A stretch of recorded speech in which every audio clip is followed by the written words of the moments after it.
Good evening all, and welcome to round 6 of the 2013 Thrustmaster Formula Sim Racing World Championship, live on simrace.tv from the wonderful and infamous Silverstone, with myself, Nick Rowland, and also alongside me, Scott Woodwiss. Good evening to you, Scott. Good evening, Nick. Good evening, everybody. It's fantastic to be back in the commentary box of World Championship again, and I think it's safe to say I think we've just about cooled down for what was a very frantic Canadian Grand Prix 2 weeks ago, but we now come to a circuit that I certainly adore, and I think that with the lineup we've got today in terms of drivers and what we've got in prospect today, I think everyone watches in for quite a treat, because who we've got lining up today is quite something special. I think you'll agree. Well, absolutely. We've got an incredible field of drivers here today. We've got two Twister guys that have come back to the fore in Formula Sim Racing for this round, for round 6. In Atte Kirchhoff of iRacing fame, but he's come back and he's in a Twister Racing seat. And also Samuel Lebert, who was doing World Series yesterday and is now doing World Championship today. And we're well into qualifying 1 at the moment with 1:30 left, and it's the Twisters actually at the top at the moment. Samuel Lebert first and Atte Kirchhoff third. Woodwiss Precision splits them currently, but both with very, very positive times. And also the return of Jaakko Lachin, sat at the last race, and he's in 4th for Bati Pescara. So it's going to be an enthralling race to see with these returning drivers, and especially more so the fact that Morgan Moran has got a grid penalty and will be from the back of the field. Now that was nothing to do with any of the incidents that happened in Montreal. That was to do with a technical infringement with files that had to be submitted, and that is actually what put him to the back of the field. But nevertheless, we should see a hard charging Morgan Moran come through the field. Well, that is definitely the case. Of course, he's been told not to set a time, of course, for obvious reasons in Q1, which means we won't get a true representation of his pace until we get to, we'll say, warm-up ready for his race pace. So in terms of single lap pace, it's pretty much an unknown, but I have been told by a few people that to definitely watch out for him, because it's not impossible to get a good result here. 2 years ago, which ironically was a race that Atte Kirchhoff won, that was his one and only World Championship victory, was here at Silverstone on this very layout 2 years ago. We started from the back of the grid, and he came through to finish second, and he was so close. I think if he had a couple more laps, he would have overtaken Kirchhoff. He had that much pace on that day. So it's not impossible, but of course we've got the tyre rules in now, where you have to not only start on the compound which you qualify on, also have to use both compounds through the race, the soft and the hard. So we may very well see Moran possibly start on a harder compound to go longer in the race, but he's always been pretty lightning off the starts. I think last year was a great case in Canada when he started from the back of the field, and he was up to about 6 or 7 places in the first few corners. So he's a lightning fast starter. So he's definitely going to be one to watch throughout the race. Very quickly, a couple of other drivers that are coming in for this afternoon as well. I've noticed that we have got Dimitri de Matos is in alongside Jene Simicic in the second AS racing car. Marek Godek is back in at the Bati Pescara as well. Brem GP has got Zolt Nagy alongside Gergo Baldi this afternoon. We've also got Carlos Martin, who's driving the second Biocross positive car alongside Blair Disley. There's no Marcel van der Linden this afternoon. And apart from that, I think that's pretty much everyone else in terms of different drivers. Of course, you see Yannick Lapchan's up there back in 4th. And that should be a pretty exciting prospect as well. He's looking really strong today for Pescara. But Q1's ticked over, and we do have a top 10 going forward.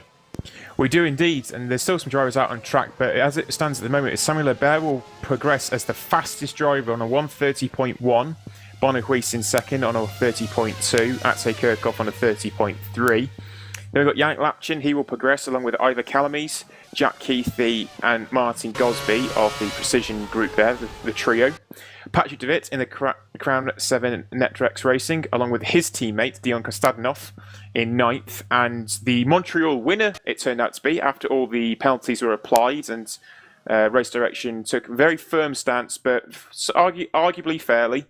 And Philip Pushka is in 10th place, so that is the top 10, and I think we're in for a fascinating Q2, especially with how close these times are.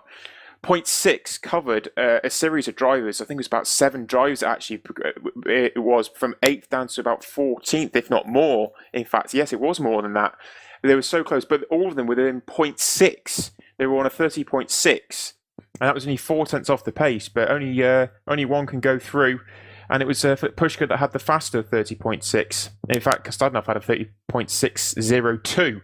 So it's very, very close. And then there's a gap that goes up to the leaders. So an encouraging qualifying 1, but it's going to be Q2 now, where we see the drivers out for their 1 flying lap. And just quickly, also another thing to point out is that, of course, we've got 22 cars driving today, and what's incredible is that the top 18 was separated by less than a second. First down to 18th was 0.850 of a second, which is absolutely incredible. Looking now at who we were expecting to be out in a moment, because we haven't gone over to qualifying just yet. We're moving now. This is the race director. Some interesting surprises here we could be seeing. First of all, I'm really impressed at how Samuel Lebert has done over this weekend. He stunned everyone yesterday by helping Twister get an all Twister front row yesterday for the World Series race, and had a very shaky first lap, and he dropped back to 9th or 10th. Then he had his first pit stop. He had a bit of suffered a penalty, so he was, with the pace he was showing later on in the race, he had the potential to be up there at the front and battling for the race victory. So it could very well have been, had things played out differently, a 1-2 for Twister yesterday. Actually, Lebert has never done, of course, never done a Q2 session before, so he's now asking when he has to go out, and he's actually saying, just confirming that he goes out when Bonner crosses the line. For anyone who's watching for the first time, just a quick recap, of course, how Q2 works. Top 10 have gone through from Q1, as we've just said. They'll go in reverse order, so it'll be Philip Pushka out on track first, as the timer has now started for Q1. Well, that's not actually, Philip Pushka's decided to not go out by looks at in this session. It's Dion Kostadinov that's the first man out on track. So I think Philip's resigned himself to 10th place, and he's allowed Kostadinov to go out for Crown 7 Netrex. He has indeed. So very quickly, so we'll have 9 cars out on track, and we'll have the Kostadinov setting the first time. And how it works, basically, they'll go in reverse order. So Kostadinov will be the first man to set a benchmark. It'll go all the way from 9th in journey. Simoncic will start his lap just as Kostadinov finishes his. And as soon as one driver crosses the line to start their lap, then the next driver is allowed to leave pit lane to continue on their out lap. Hopefully that what I just said made sense, but it'll work down eventually, so we'll get the fastest guys going out last. So you'll get the likes of Axel Kirchhoff running the 7th guy to run. Then we'll have Bonner-Huis, and finally Lebert will go last, as he was the fastest in Q1. So we're now winding up for the first lap then, and we've got Dion Kostadinov, who's going to go ahead and run his lap. Had a pretty tough weekend in Canada, but so what I'll do is I'll hand you over to Nick, who can take us through our first Q2 contender. Yeah, just a quick reference for everyone. This is actually the 2010 layout, if you like, so they'll be using the old pits and paddock. We'll pass it now on the right-hand side. That is the pit lane we'll be using. There is no wing section on this particular version, so it's the old pits and paddock as he flies into turn 1. He's got a little bit too wide over the curbing there. As he went, it was 6th gear he tried to carry through Cops, as he now enters Maggots and into Beckett's, holding 7th all the way through. Beautifully done. Double downshift to 5th. Double downshift again to 3rd as he comes through the exit of Beckett's and through Chapel. Hard on the power as he goes along the long hanger straight now, building up to the top speed on the circuit, and he's building a lot of top speed here, 320 kilometres an hour before he hits the brakes for Stowe Corner. 4th gear through Stowe now, little bit wide, he goes on the AstroTurf, but it's okay. 6th, he'll drop down to probably 2nd gear, he does indeed, for the chicane of Vale. This is where the new section starts, all around here, and where the wing section also is. Oh, oversteers, goes through Club Corner there also. The right-hand side is where the new pits and paddocks are, but not on this version. We now go into the newest new part, if you like, which is Abbey. Into the Abbey section, and we come through Farm Curve, which is the heavy braking down for Village. Into Village and through the Loop section, or also known as the Arena section, as you go through Aintree. This is all 2nd gear through here. Very tight, very technical. Slowest part of the track and can be quite tough. Exit is crucial through Aintree onto the Wellington straight, because it's quite a long straight before you get down into Brooklyn section. This corner I absolutely hate because I balls up qualifying in this. So going through Brooklands and then into Luffield, 2nd gear through Luffield section now.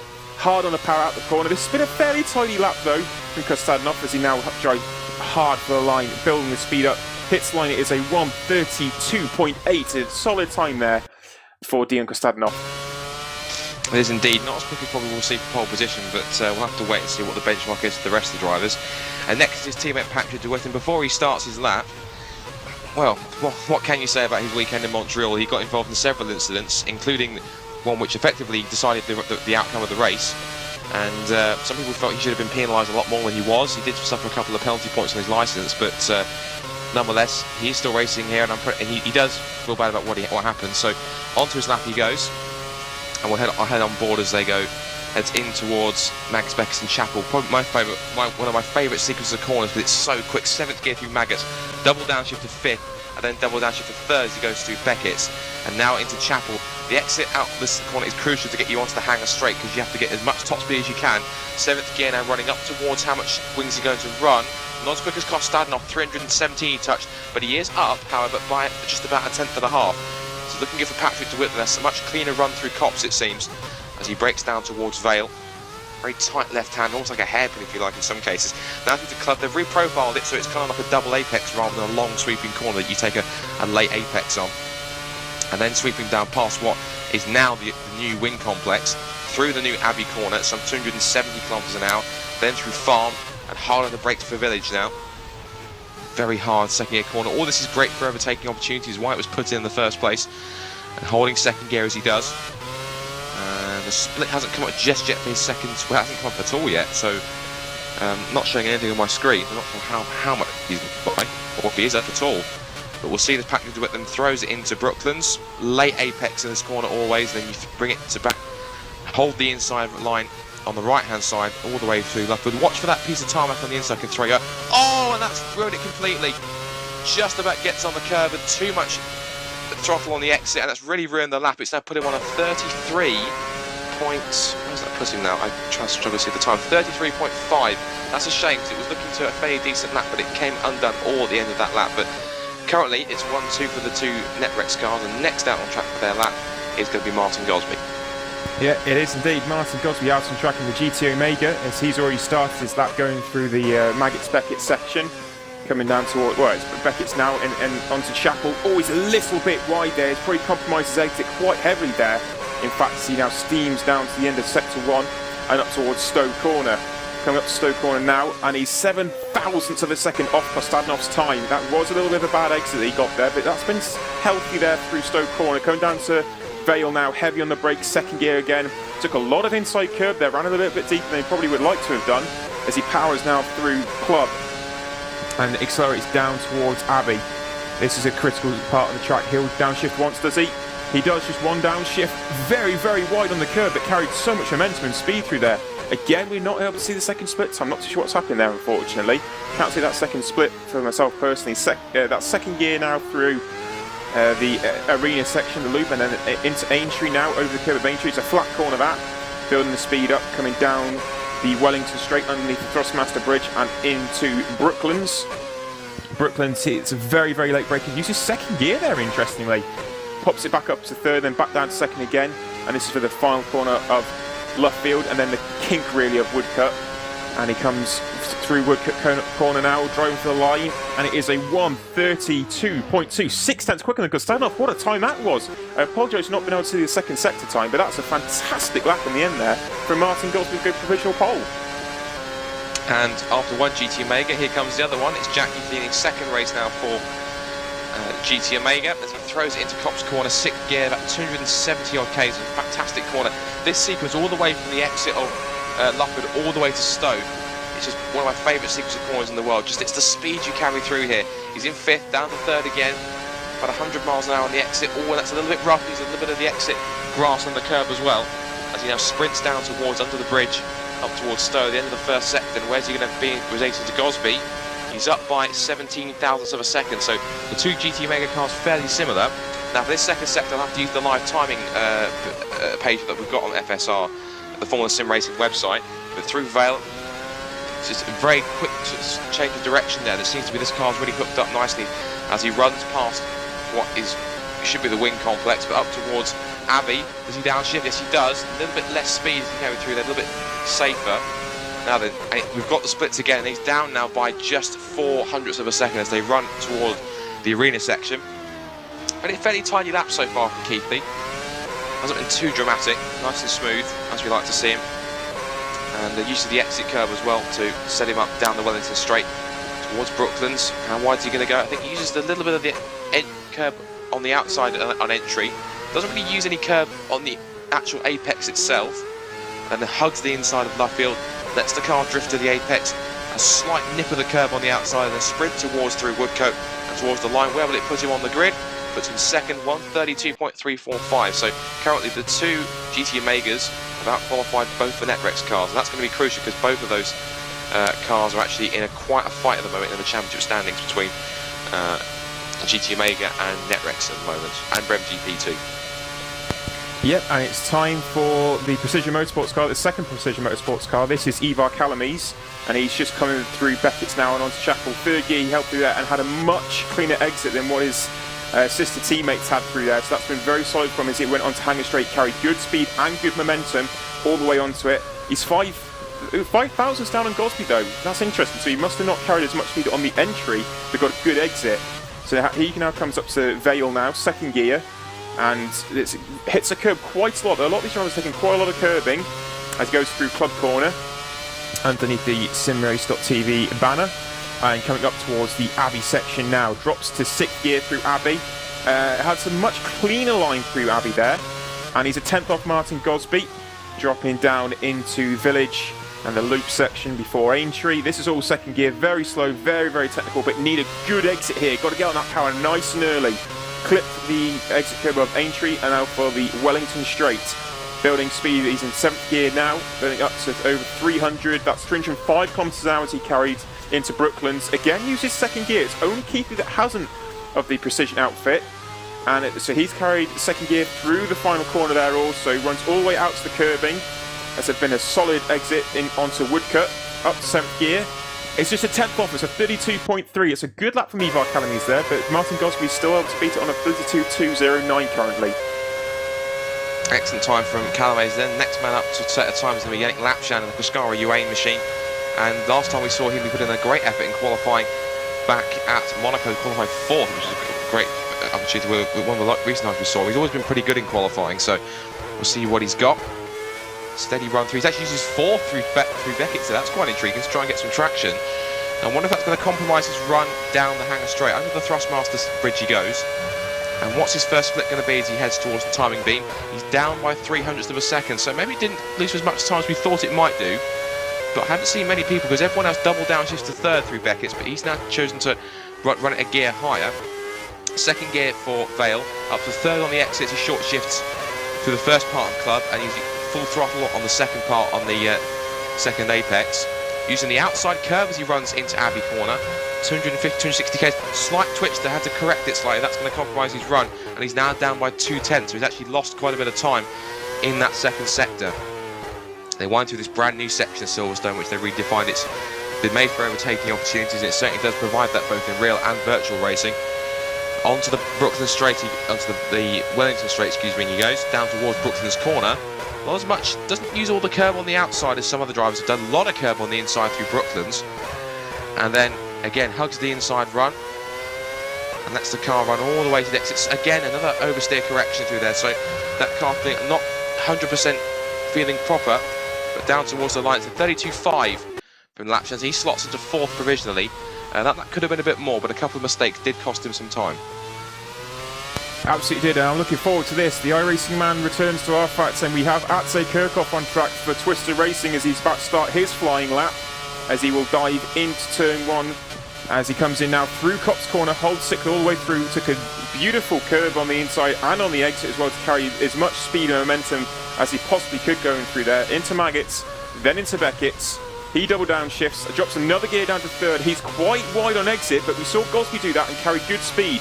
So the momentum must carry through Beckett's and into Chapel, must help the exit onto Hanger Straight there. Coming down to Stoke Corner now.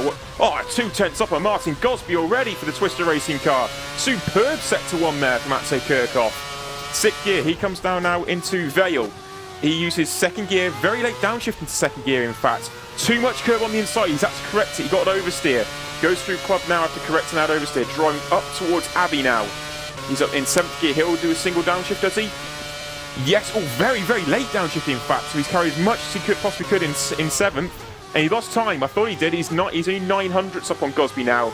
So he lost quite a bit of time through that sector 2. Here, through second gear corner, took a very narrow line through the exit of the loop section in Arena, out through Aintree and coming into Brooklands Corner now. 4th gear, 3rd gear, 2nd gear. Another driver that uses 2nd gear. Holds 2nd gear as well through that corner and through Luffield. Powers out, got a very squared off exit there. Good line from Atze Kirchhoff there. Driving for the line now. Is it good enough for pole position? It is by a 10th of a second, 132.104. Awesome up there from Atze Kirchhoff. Hasn't lost any of his touch then, all the racing skill he's learnt definitely has paid off. Now then, it's provisional pole, but not if this man's got anything to say about it. 3-time defending champion and championship leader Bono Woodwiss, with the centre of controversy, lost his win in Canada after the incidents with Morgan Morand, and he runs through here, and he uses the late downshift to third as well, quickly back to fourth, so he wants to get as much traction as he could, and we feel is going to be the man that's going to be challenging the Twister cars. Of course, Morand will start at the back of the field, but we'll have to wait and see how he progresses through. Down towards the first split, and he's down on Kirchhoff's time by almost 0.2 of a second. So that was a super first sector. Always run wide on the exit as well, a little too much curb as he runs towards Vale. He's run through their second. Has he landed on my screen? He has landed on my screen when he was going across the curb. So didn't quite see his exit through the first part of the club. And he heads down towards Abbey. Wants to run through here. Earlier downshift than Kirchhoff was, but still carrying a lot of speed through there. He's very confident at the moment, and he is still down on Kirchhoff by 1/10.5. So this has been a slightly shaky second sector from Bono Woodwiss there, but still he's pushing on, and we could potentially be looking at a Twister front row unless Bono Woodwiss can find something in this final sector.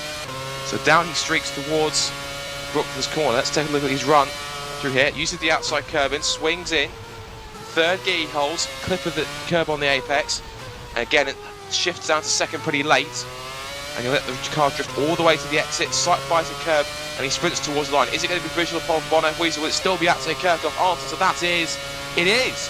He found that time in the final sector. He's up by a 10th of 32.004. So Bono Woodwiss is on pole position, but we've got one man to go, and if his weekend's been anything to go by, he could spoil the party here.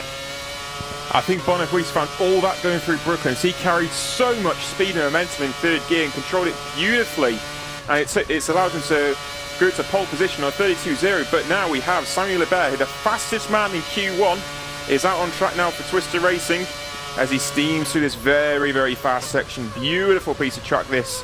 He used thirds. Oh, he's gone wide. He took too much curb, in fact, going through Beckett's there. And he goes coming out through Chapel. That was too much curb, but we've seen how fast Twister are through Sector 1. Is it still a good Sector 1? It is still a good Sector 1. He's 400s up on what Bono Woodwiss has done. And that's a better line there through Stowe than what Bono took also. Coming down towards the Vale section now. Second gear. Oh, way too late through there.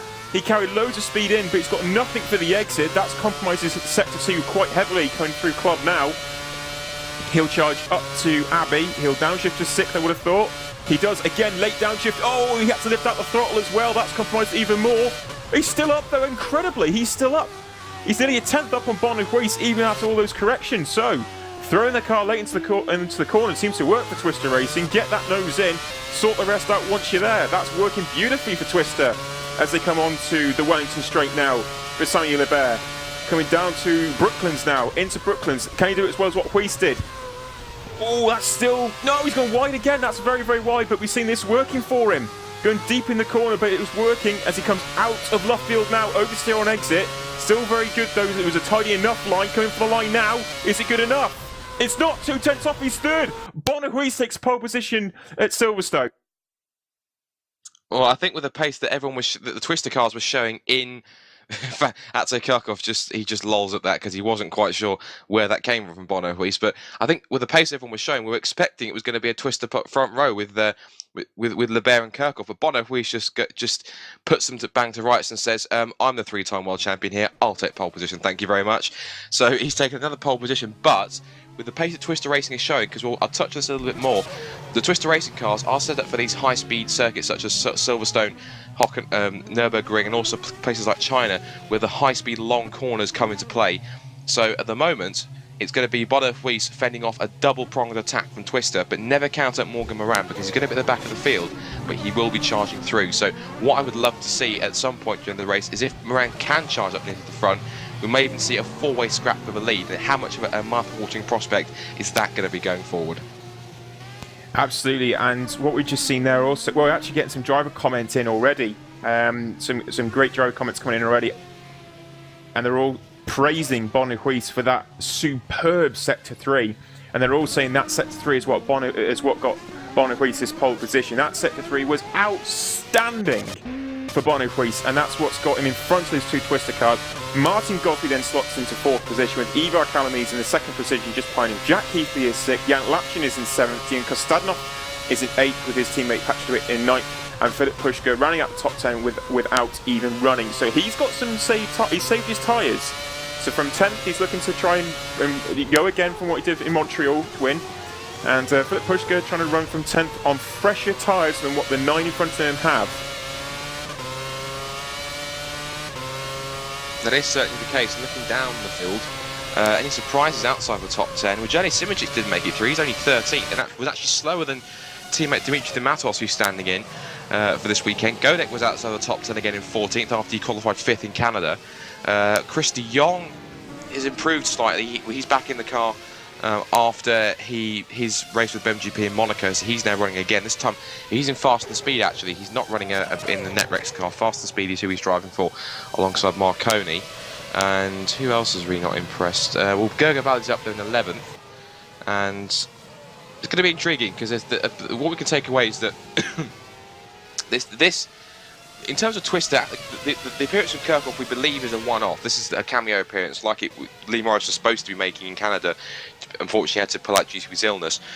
Lebert we believe is going to be a more permanent position. It's going to be a more permanent appointment because Malorqui has pretty much had to give up his World Series commitments because he's scored apparently too many points right now. He's in the top 10 in the standings after just 2 races that he's done in China and last time out in Canada.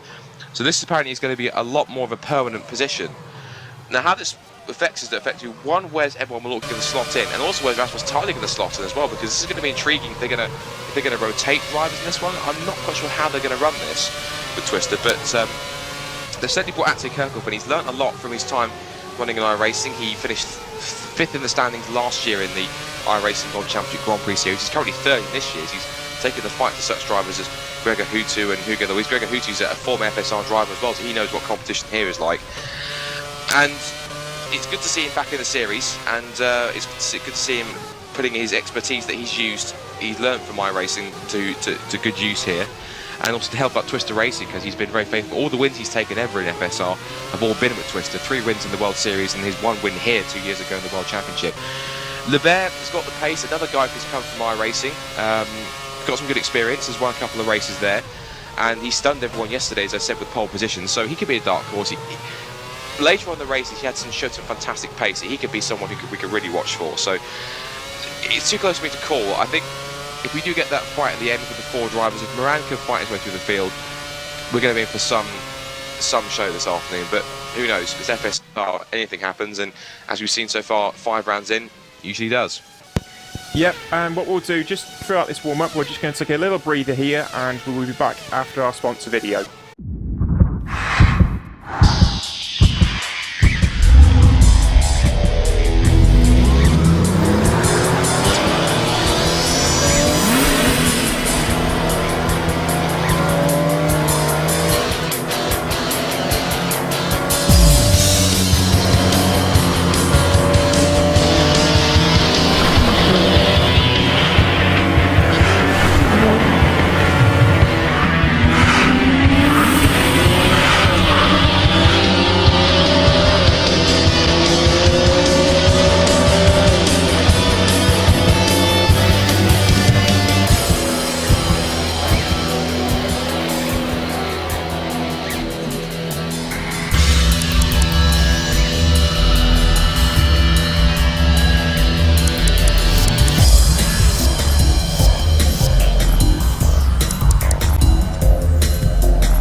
Okay, welcome back to the coverage. We are in the warm-up session at the moment where, as predicted, Mr. Morgan Rand has decided to show his hands early doors, and he is leading the way comfortably as well at a 1.3 second advantage over Samuel Lebert, who looks like he's got some solid race pace. And Chris de Jong has put himself up there faster than speed for Matej Kirchhoff, Ivo Calames and Bono Huis. So the time's already starting to filter through. The nature of the way this is going at the moment, you would have to say in warm-up that Moran is out on the softer compound tyre in comparison to the hard tyre for the rest of the runners and riders. Probably likely the route that they have decided to take. But Morgan Moran looking fairly solid at the moment with what he's done there. And I suspect here Scott he'll try and carve his way through the field quite early on with the faster paced tyre. Of course, having to use both compound soft and hard. Yeah, you have to imagine so. But the one thing about the tyres this weekend is that the soft tyres are not something which the drivers are preferring today. I mean, the soft tyres, they're okay for about 7 or 8 laps, and then they start. That's about 7 laps is probably when they start to get to the cliff. And we saw drivers in the World Series yesterday, where I think one of them was Chris de Jong. In fact, he qualified 6th, and then he started on the soft tyres and then ran until about lap 7. That was when he had to come in because he burnt them up so quickly. If you look after them, you can drive them up to about 10 to 13 laps, but it's only if you really look after them. That means that you have to sacrifice pace in order for tyre length and to help increase the performance. When it comes to the hard tyres, they can last anywhere between apparently 16 to 18 laps, and we saw drivers yesterday, of course, in the World Series who aren't bound by the tyre rules doing 2 stops. Today we're going to be seeing drivers doing roughly around, it's going to be 2 stops, 3 stops versus 4 stops. So we might be seeing drivers doing quite a couple of soft tyre stints, or they might choose to leave the soft tyre stint until right to the very end, about 8-9 laps left. That's going to be pretty risky for some of the guys that are going to do that. The majority of the field in the top 10 seem to have gone, it looks as though on the hard tyre, because that's the preferred tyre of choice at the moment. What we're saying about Twister, it's going to be Twister versus Precision this afternoon, with Morgan Moran thrown into the mix, of course. He's going to try and carve his way, as you said, through the field from the back. Philip Pushka may be there on his new tyres. Absolutely, don't count him out at all. He put in a fantastic performance to avoid all the carnage in Montreal, and very solid pace. In fact, he put himself in exactly the right position to capitalise on all the chaos and the penalties which came in, and that's what gave him his first victory in the World Championship, which we say congratulations to him for, because he's a very decent driver, and of course, because of the back of that, he's not being seen as a dark horse anymore, because now he's shown the pace that he can run at the front and he can put himself in contention for a podium place and a win.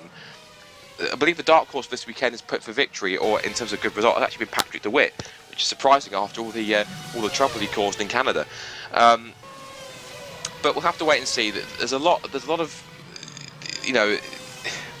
with the prospect we've got this afternoon. I keep saying the prospect we've got today. There's a lot of unknowns. I'm not quite sure who's going to win this. I think probably I'm going to take a hit. I'm going to go on a hinge here, and I think possibly we're going to see it. I think possibly with their pace so far we're seeing over the weekend as a whole, I would probably say I'm going to go for one of the Twister cars to get a victory today. I'm going to be bold and say we're going to get a Twister victory. I think it'd be good to see them get a win. We get ourselves a different winner this season. Be our 4th different winner if that's the case. Then again, who knows? Morgan Moran may stun us all and win from the back. If that's the case, that'll be amazing. If Bono Huis gets another win in the season, fair enough. It just shows his dominance again this season and his quest for a 4th World Championship. But I don't know. For me, I'd like to see a Twister win, but in reality, I think it's too close to call. I think we'll have to just sit back and enjoy the prospect that we've got in store for this afternoon's 52-lap race. Well, I'm going to go for home team win, so it's going to be one of the Precision boys, obviously. All right, a few little stats that I've got here for you. It's a 5.9 kilometre track, 3.6 miles if you like, 52-lap race. 18 corners, 66% full throttle this lap. Quite high on engine wear due to the nature of the up-down of the gearbox. Quite low brake wear, but the tyre wear is very high. Well, medium to high, I should say, because you've got a variable window of pit strategy. Most poles is Roy Colby. And the experts, as you said, the experts think a Huis win. Pole position of the expert bet was meant to be Philip Pushka. Fastest lap Huis. Best team score Go Speed. Number of classified finishers 15. Top grid advance of Morgan Moran, I think that was pretty obvious. Yeah. And a pole time of a 1:30.5, and the dark horse for the win is Patrick DeWitt. So that's what the experts say, and thank you to the guys on the FSR website for that. Previous winners, obviously, Bono won this race in 2010 and 2012, with Akshay Kirchhoff in the middle in 2011, and before that it was Roy Colby, and then Stefan Kanitz prior to that. So Twister Racing are actually pretty handy around this track. So we're looking forward to what is going to be pretty much a precision versus twister battle, and wherever Morgan Moran decides to pop his head up once he's carved his way through the field on what looks to be soft tyres at the start. Well, it'll all be key to exactly where about how he's able to make those times last. I mean, looking at the pace he had last time out in Canada, I mean, he was someone who made a strategy running more stints on the soft tyre work. So who knows? He might try that. It might work for him again, as it did in Canada, to try and carve through the field. I'm not quite sure. We might even get some drivers doing 5 stops today, like we had Moran doing in Canada. It is possible, depending on who chooses what. Potential strategies we could see today, from what information I've got, I've been given by a few drivers. We could see soft, hard, hard. We could see hard, hard, soft. And someone might try an extra stop with 4 stops. So we might see soft, hard, hard, soft. So bookending the race with stints on the softer tyre. But there's a lot. Thanks to these tyre rules, it does give you a lot of varieties to, as we discussed already, who's doing what and who sits where. So, I don't know, we'll have to sit back and enjoy it. But cars are on the warm-up lap, so I'll let you run through the first half of the grid. Yeah, pole position man is Woodwiss for Precision Motorsports, with iRacing returnee Akshay Kirchhoff and also Samuel Lebert returning. But as many people alluded to yesterday, Samuel Lebert is actually returning. This is the first time he's raced since 2010. I believe, in the World Championship. He did World Series in 08, 09 and 010, but then he also did a few World Championship races in those same years as well. But since then, we believe he's been in iRacing primarily, but he does return. So Samuel Lebert, he is in 3rd place. Apologies if I've said his name wrong. I'm not entirely sure on the French pronunciation of that. Martin Gosby, he is in 4th place for GT Omega. Ivar Calamise for Precision Motorsports in 5th. Jack Keithley for GT Omega in 6th position. 7th place is Jank Lapchin for Pescara. Dean Kostadinov is in 8th for Crown 7 Netrex. His teammate is in 9th, which is Patrick DeWitt. And Philip Pushka for Go Speed, the most advanced Go Speed due to Moran's penalty. He is in 10th. Gergo Baldi, my little star, I think he's a cracking driver. It was his birthday the other day as well, so happy birthday, Gergo. He's in 11th place with Dimitri Dematos in 12th for Ash Racing, and I will let Scott run through the rest of the field. Absolutely, the Bonohuis has got it up to Brooklands at the moment, so I'll quickly scoot through these. The 13th place on the grid is Jernej Simoncic. A little disappointed not to see him go through there, but we have been told apparently he's now the 2nd fastest driver in all of Go Speed, so I'm not sure if Philip Pushka takes that. I was taking a race victory, but never mind. 13th place for Ash Racing. Marek Godek 14th, couldn't repeat his qualifying from Canada for Pescara. 15th is Zolt Nagy, who's back in Brem GP once more. 16th is going to be Chris de Jong after a strongish showing yesterday in the World Series race. He's racing for faster speed today. Blair Disley, fantastic job he put in from the back of the grid to 7th in Canada. He starts 17th today with Carlos Martin, who's in place of Marcel van der Linden, making his, I believe, his World Championship debut today, and 18th. And quickly to the rest of the field as they form up. Zuhaitz Cabo, 19th for Jasco PSR, Giuseppe Marconi, 20th for Fast and Speed, and Moises Rondon and Morgan Moran, one to watch at the back of the field. 22nd, how many places can he make up from the start? Taking it quite slow at the back of the field here as well is Morgan Moran. He's getting himself into position. He's going to be the last one to line up, making sure his soft tyres are ready to go. But we are waiting for the lights now. Here we go. We've got 1 light, got 2, 3, 4.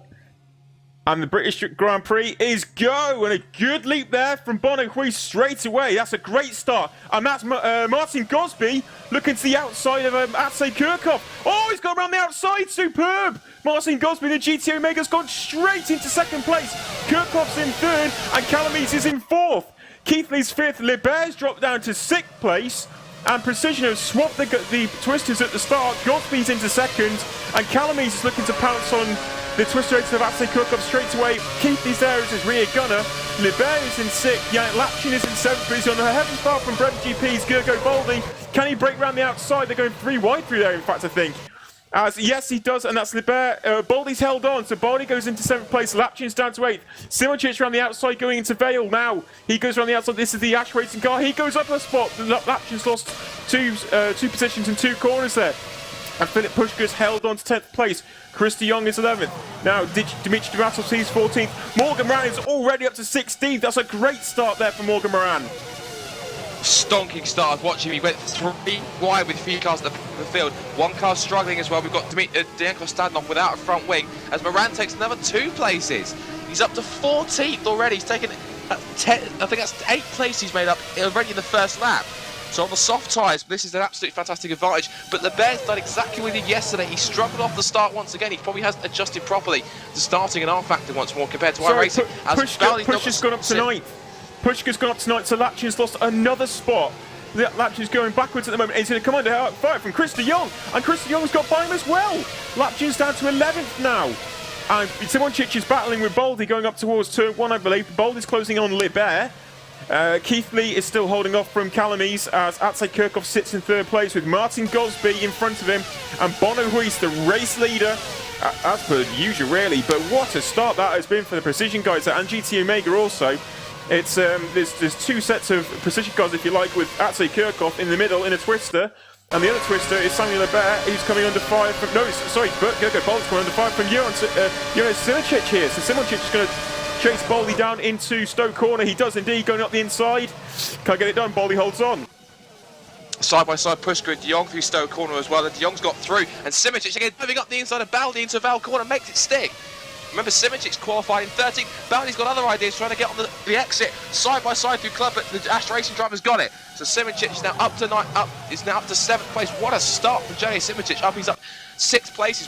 Where's Morgan Moran at the moment? He's up to 12. Past Patrick DeWitt and challenging Yannick Lapchan. So Morgan Moran is already on the fringes of the top 10 and again diving up the inside of Lapchan. Is he going to make the move stick? Side by side, bit of a squeeze with Lapchan. Lapchan fights back. But Moran holds round the outside with those soft tyres, the grip is gone, and he's done it! Moran from 22nd at the back of the field, he's now taken half the field already in a lap and a half. Incredible start from the Frenchman. Yeah, I believe Lapchan and Moran are actually quite good friends as well, if I believe correctly, and there was no love lost between them there, for sure. Moran was making that move stick, and he got it done, and he's now come up to his teammate already in the shape of Philip Pushka, who we know these guys are all on the hard tyre also. If Moran's charging on the soft bit, he will have to stop fairly soon, I would have thought. And I don't think Pushka's going to make this too difficult for him. And Moran is on a charge at the moment. He's on a 37.9. The guys towards the front are in the 38s. Oh no, Weiss is also doing a 37 now. He's on a 37.9 as Martin Gosby is trying to chase him down. Atsay Kirchhoff, he is in 3rd place. But Ivar Calamise is getting close to going up to the Stoke Corner. Can he make a late lunge going into Stoke? He does. Oh, Kirchhoff shuts the door. Very, very firm move there from Atsay Kirchhoff on Ivar Calamise. Jack Keithley is looking on. And Libert is coming onto heavy fire from Simoncic, going to pass in the same corner as he got Baldy. No. Sorry, Chris de Jong is also on the soft tyre, and he's now up to 8th spot. So Chris de Jong is in 8th. And he's going to. And where's Gergo Baldy now? Gergo Baldy, he is behind Chris de Jong. And Morgan Moran is going to pounce on both of them. Yeah, he got past Pushka pretty easily in the end. That was always to be expected. Now, can he make a move on Baldy into the new section here? Now into the village corner and into the loop. He's got one. Can he get the second one in Chris de Jong? No, probably not, because he is also on soft tyres. Simoncic ran wide, and Libert is coming under heavy, heavy fire at the moment, though. As Ivar Calamise going around the outside of that. Say Kirchhoff going into Brooklands. Can he get it done? He's braking later. He holds the line. Kirchhoff pushes him wide. Cheeky move again from Kirchhoff. Calamise is there, ready to get straight back on him though. Kirchhoff ran wide, slightly nudged the rear of him, but got on the power nice and early. Calamise has definitely got some good race pace here. And what's fantastic, I was watching the Bear and Simoncic, they went side by side all the way through the new complex, and now Simoncic has got a great run up towards Cops, and look, he's now past Chris de Jong. Morgan ran up to 8th place already. This is a fantastic start he's had, and look at that behind Jay Simoncic straight away. Yeah, that was always going to happen. Yeah, it was always going to happen, that. And now it's game on with Samuel Lebert, so we've got a go speed against Twister. This should be good with Samuel Lebert, but Morgan Moran is on an absolute charge at the moment. Ivar Calamise is closing on an Atsay Kirchhoff again, going up towards Stoke Corner. I don't think he'll get him this time, be a late lunge. No, he's thought wiser of it. and Kirchhoff is holding on to that third place. But at the front, Woodwiss is scampering away, but Gosby is going with him. Martin Gosby is definitely going with him. This is great for Martin Gosby, and his I think he was a little bit disheartened with what happened yesterday, to be quite honest with you, so this must be boosting his confidence no end as Ivar Calamies is closing in on Kirchhoff once again, and Jack Keithley, with those two battling, has been allowed to close also. Libert against Moran is going to be on in the next two corners as well, because he has caught the Frenchman. This is Frenchman on Frenchman, isn't it? So he's caught him. Moran is going to look to the inside. Is he? Yes, straight away. Got the power. Dive to the inside straight away. Beautiful. Great move there. Straight through it through the arena section. Power's on now. And he's onto the Wellington straight underneath the Thrustmaster sign. Moran, flat 4, and he is 6th. Those soft tyres are working beautifully for him at the moment. Moran is in 6th, and he's now chasing down Jack Keithley. And I think at this rate, you might well catch them pretty quickly now. Then looking back to the front, and Kirchhoff, what a return back to FSR. 3rd place at the moment. He's nice to cars because the Bear, after his qualifying, started to fall back. He's falling back into the clutches of Simičić now as they fly through cops. Kirchhoff then, if we can get a shot at the rear wing, then looking back at Keithley. Calamies, they'll head through Maggotts, Beckers and Chapel. Look at that, you hardly lift through Maggotts. It's an incredible corner. Beckers, you flick down a couple of gears, and Calamies is staying close. Looks like it could be a good rundown off the hanger straight. There you see in front, Bonham, who's leading with Gosby second, doing exactly what he did again in Canada, where he stayed with the front runners and putting on some great pace in the early laps. So, in towards Stowe corner again. Kirchhoff again holds the line. Calamies staying close, and Calamies took a tighter run there. Didn't use as much exit curve off Stowe. This is what's one Keithley's doing, having a much better afternoon than he had in Canada 2 weeks ago. Qualified 12th and had a poor run, and which didn't get any better when he retired after the collision in the pits with Villa La Parla. But then that kind of came round back on the Parla when he hit the curve and stalled. So that was kind of karma coming back to bite him in the rear end. So Keithley then want to try and get a bit of a reprise, and we've lost Moises Rondon. One car's already out, and what was that due to? We've just popped up. I'll see if I can quickly find that on my screen at all if it's going to appear. And that was was there contact with someone? I don't think there was. It looks like it was just lag somewhere. He's had a spin. I think that's possibly it could be a lag somewhere. I think, but that's him out of the race, which is rather unfortunate. But looking back near the front and what's going on here with these guys, Woodwiss then has a lead of, let's look at the gap as they come across the line then, it's 1.1 seconds last time we saw it at the other sector. The gap is now 1.2, so he's steadily starting to increase his advantage by a 10th, bit by bit. Kirchhoff has 3rd, just holding off Calamies still as they run through once again. Now we had someone pit, I think we've had Simičić in the pits, I believe. Yes, he is, so Simičić is stopping early. That's an early stop as that 5. Can't see any damage on the car, so that's... I didn't think Simičić probably must have been on the soft tyres, as was Moran. So 5 laps. That really shows just how hard Simičić was pushing then. So if that's the case, Moran is either looking after his tyres better, and we'll expect him in pretty soon. Possibly. He hasn't actually closed the gap massively to Keithley yet. He's only taken 2/10 out of him. I'm just wondering if he has actually started on the hards and just gunned it in the first few laps, or if he is on those soft tyres, because he's only done a 37.5 and he has now been in clear air, so it's only a couple of tenths faster than what Woodwiss has done, and we saw him do a 36 before on the soft tyres, so he may have switched compound. Of course, he was at the back of the field. He had 3 open option tyres. He can do whatever he wants. He can do whatever strategy he wants from there, and he's probably negotiated some drivers that he would find relatively easy. You know, no one's easy to pass, but Moran's a pretty talented driver.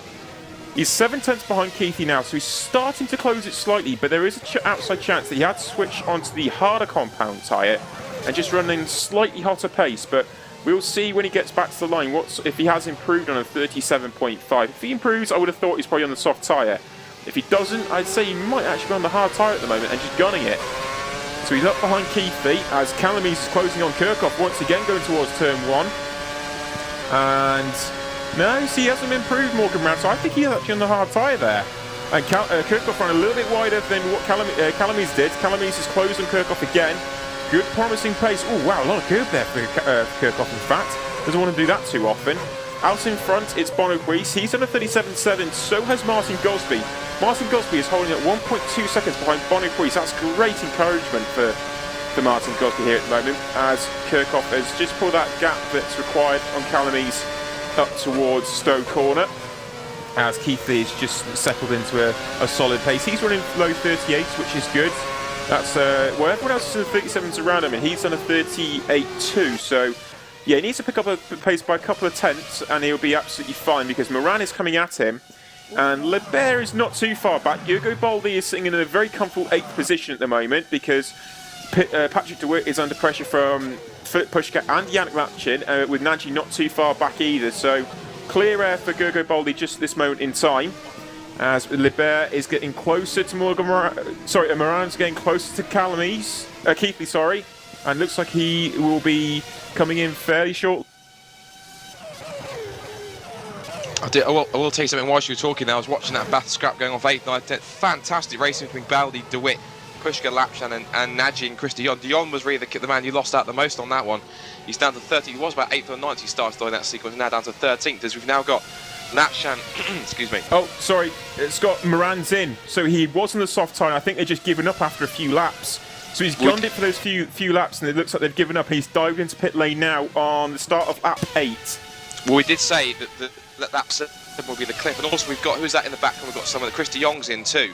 So we did say that lap 7 will be the cliff. Yes, they've both gone soft tyres. So these two drivers have gone soft early doors, and now they will both likely run 2 sets of hards to the end of the race. Either that, or they may choose to be brave and bookend the race with another stint on the softs if they're feeling brave. But Miranda slotted out in front of. Yeah, I was going to say he's actually slotted out in front of Marconi and Simoncic. It's clear air as well. It's 2.5 seconds now to Blair Disley, so he's got a couple of seconds and some clear air to really utilise these hard tyres early doors. Well, absolutely, that's exactly what you need in that kind of clear air. So that's worked out pretty well as Simoncic tries to get his nose up the inside of Giuseppe Marconi to stow.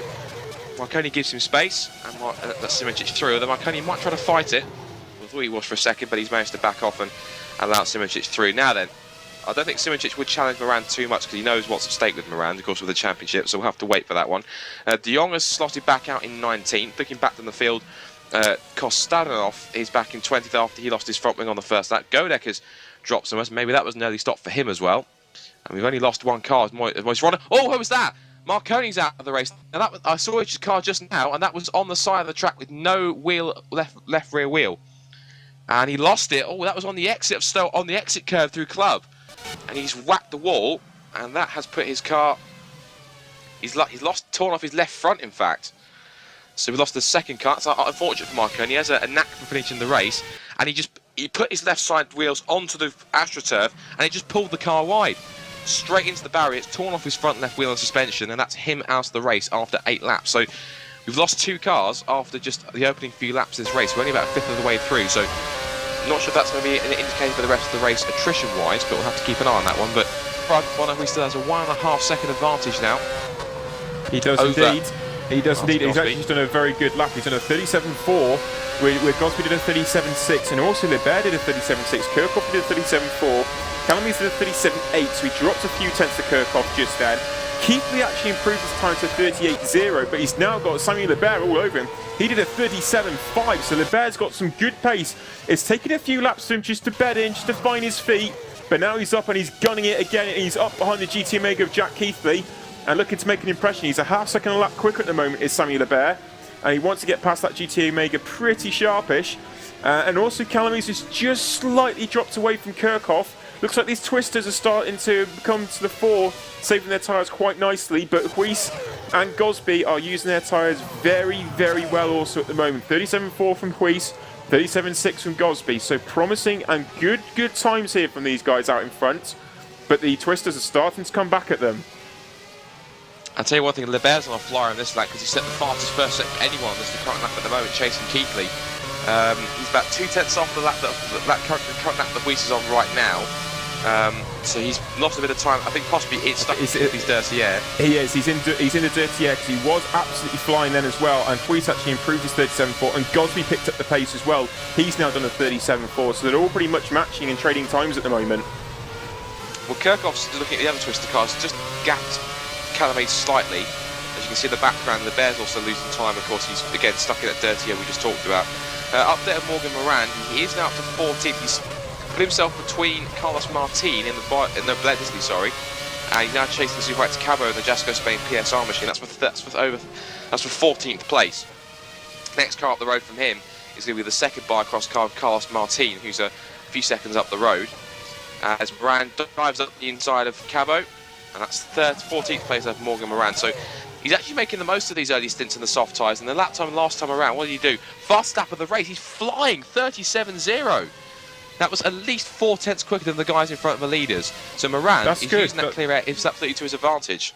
Yeah, that's not too bad. I mean, the guys out in front have obviously been on the start on those tyres since the start of the race, and probably would have done qualifying as well. So I think Moran might want a few more tenths out of that yet, because that's only 4 tenths, and these guys have done qualifying and the start of the race.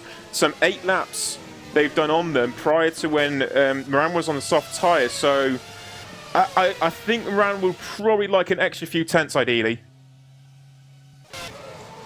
Well, we'll have to wait and see exactly how that is. Looking at the current lap he's on at the moment, I think he's going faster still. Let me look at the live timing. He is. He was, again, fastest first section of anyone through here, at least about 2 or 3 tenths quicker than anyone else in front of him. So he's really motoring along at the moment. He is. He has closed in on Martin as well. He's coming towards the line now. This may be an improvement, the improvement he's been looking for. Oh no, it's still a 37.0. I think he do with an extra couple of tenths on what the guy's doing at the front. Only 4 tenths. I think he will need to take a few more tenths out of that to get really up and around that top 6. He may get Keithley, but I'm not sure about the 5 then in front of him. It's still good pace. It's still good pace in the Ghost Speed, but I think the Twisters at the moment are the ones that are just coming alive now. Some great pace from the Twister guys. We did say this circuit does suit Twister in their setup here, so that's really something. Sorry, Scott. They're doing 37 lows now. They're down to 37.3, 37.2 from Gosby, 37.3 from Kirchhoff, 37.6 from Calamy. So they're heading down to the low 37s and 37.0 from Rowland. So look at the bear. He might want a bit more pace. Just looking at the bait, I just saw him. He was right on the rear wing of Keithley as they went through Abbey and Farr. So the bear might think of it. He's close enough, I think, now to try and make a challenge up towards Brooklyn. If he can stay close enough in the toe exiting, a little bit too much exit curve, and the bear got him out of shape just about. But he's getting close. Will he try and dive up the inside? It's a late apex for Brooklands. Not quite. He holds that line well. Holds the inside too, but LeBert isn't one to try and hold him off. We saw plenty of cars passing around the outside in yesterday's World Series race, especially with LeBert. One key passing spot was around the outside at Stowe. Lots of people passed through there. Calamese is the first one of the front runners to make a pit stop. He's dived into pit lane now. This is lap 12 starting on. So he's dived into pit. He's over into the pits. Calamese is the first of those front runners to get some new tyres. Now it'll be interesting to see where he comes out in relation to Moran. Where's Moran? Moran is coming up to the start-finish line now. He's about to go into turn 1. Calamese is leaving the pits. He's got him. He'll get him. So Moran's had enough pace there. Yeah, he's got some good pace, 37.0. So he's had some good pace in those laps just then, as Calamese has just dropped away slightly. So that's worked out for Moran on one driver. Let's see what happens with the rest now. As Keith and Libera going side by side. Just quickly, we're talking about that's not really worked out for Calamese, because look where he's putting. That's really worked perfectly for Moran, because look at that, he's out pretty much with clear air. Next car up the road, Dimitri Dematos, who will pretty much move over for, because That's Racing is a satellite team for Ghost Speed. But compared to Calamese, look at that, he's stuck behind traffic in the form of Carlos Martin, so that's going to be really hampering him on his outlaps. That's not really what he wants in this battle between Kirchhoff. So that's now not only advantage Moran, but advantage Kirchhoff as well when he makes his stop. So we're going to put this into consideration as back at the front for 4th and 5th. Lieber's all over Keithley once again. He's much closer than he was last time around, and this could be a real chance for him to take 4th place.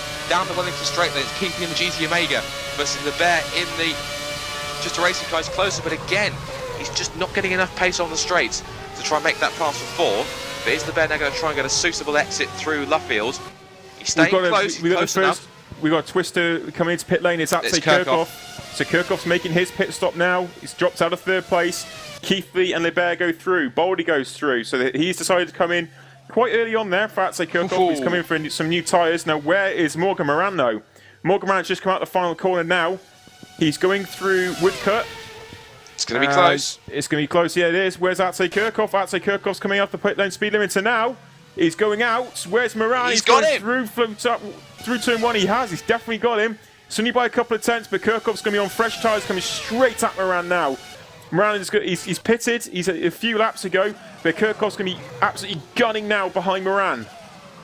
What was interesting is I saw behind them as well is that bit of a scrappy pass from Ivar Calames on Carlos Martini, pushed him wide and put him very sideways through Brooklyn. So that's going to be something I think the stewards will have to look at after the race, I'm pretty sure, as Martin's now coming to attack the Stuart's Cabo, and he's passed Unstow. Martin's holding it around the outside, but we'll come back to that later on. He's holding on for 14th, so that's for that position.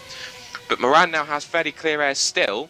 Hasn't caught up to Dematos just yet, but now he's got the freshly shod, tired Morgan Atze Kirchhoff now.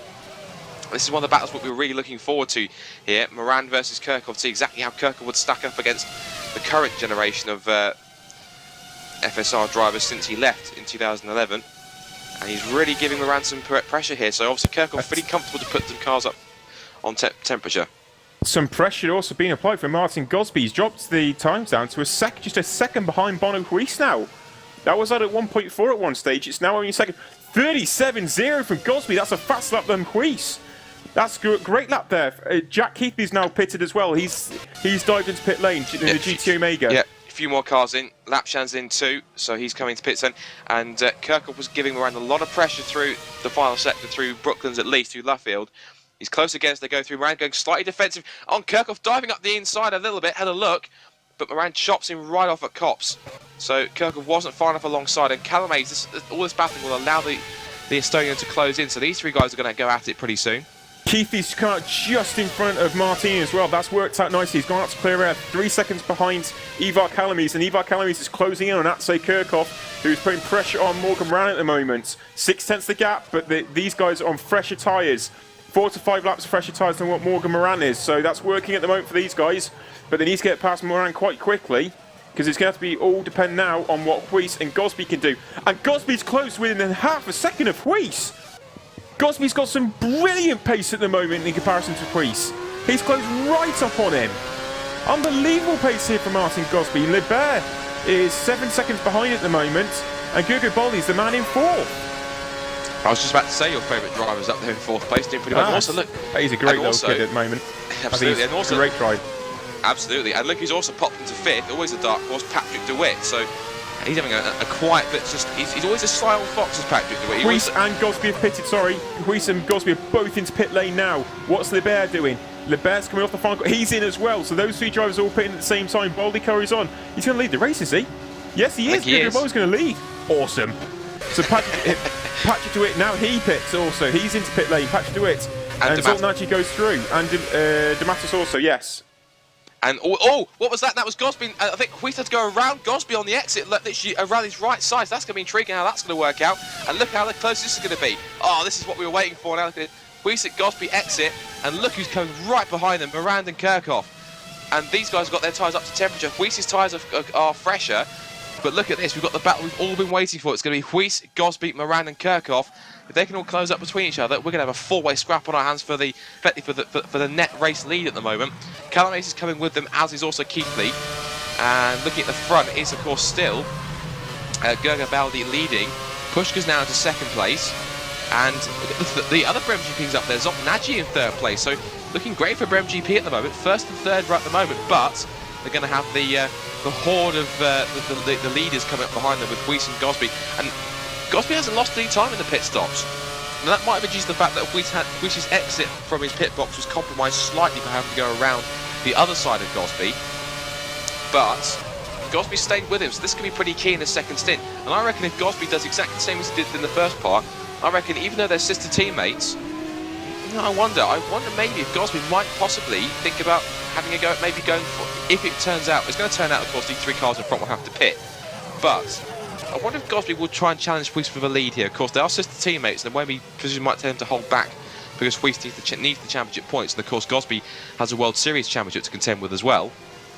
And of course, we have to remember that as well, because Gosby will not want to score too many points, as Pushka does pit. So it's now a Brem GP 1-2. I'm pretty sure the guys in the pit lane are going to be rubbing their hands with that one for the moment.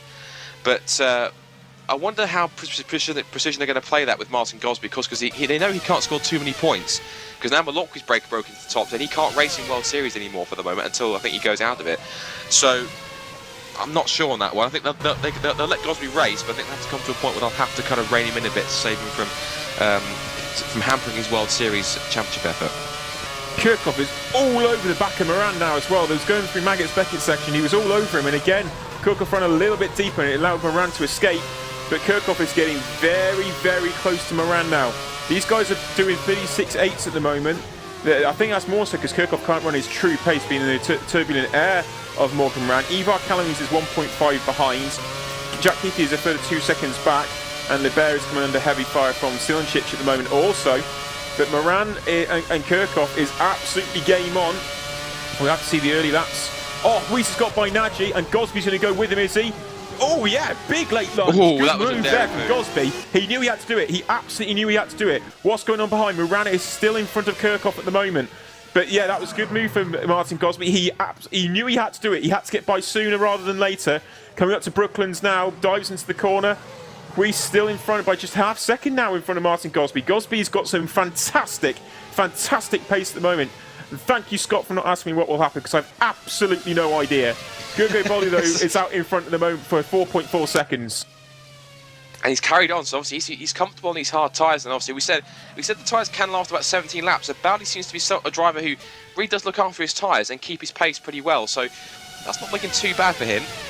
As Weiss and Gosby sweep through Max Beckis and Chapel behind, Moran and Kirchhoff are still nose to tail as well. I was watching just as you were talking there, a fantastic pass up at Stowe Corner a lap ago from Samuel Lebert on Journey Simoncic. So that was now him into 9th place past the Ash Racing car. And almost 2 or 3 wide. Oh, contact!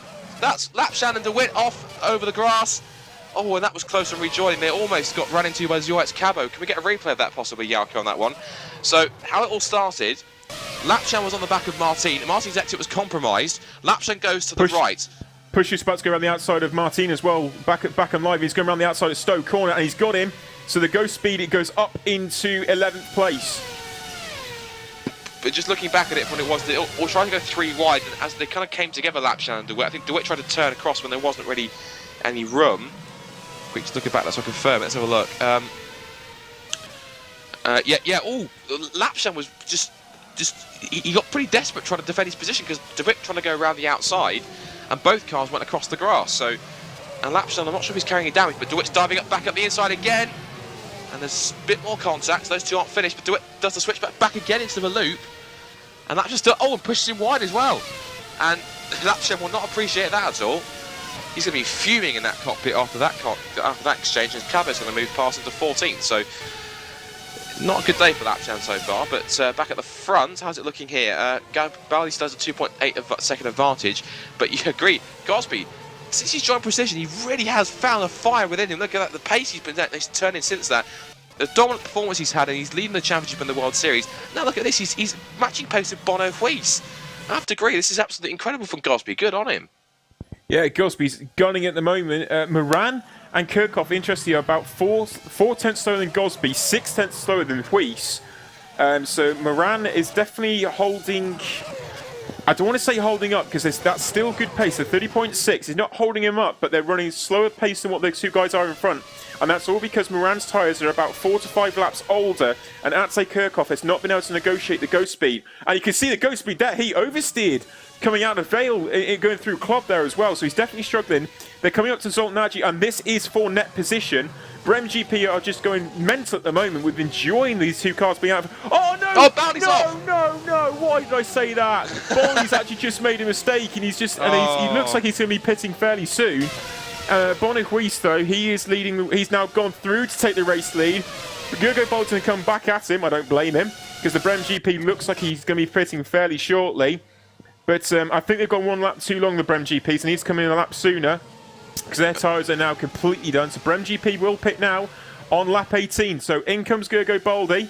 Moran's past Nagy. Released Gosby. Yeah, Moran's past Nagy. Nagy's going to dive in as well. That's released Ate Kirchhoff in clear air. So it's 1.2 seconds now between Moran and Kirchhoff. It is indeed. Gosby wide. Sorry, so Gosby ran wide in the exit of Copse. That's lost him a few car lengths.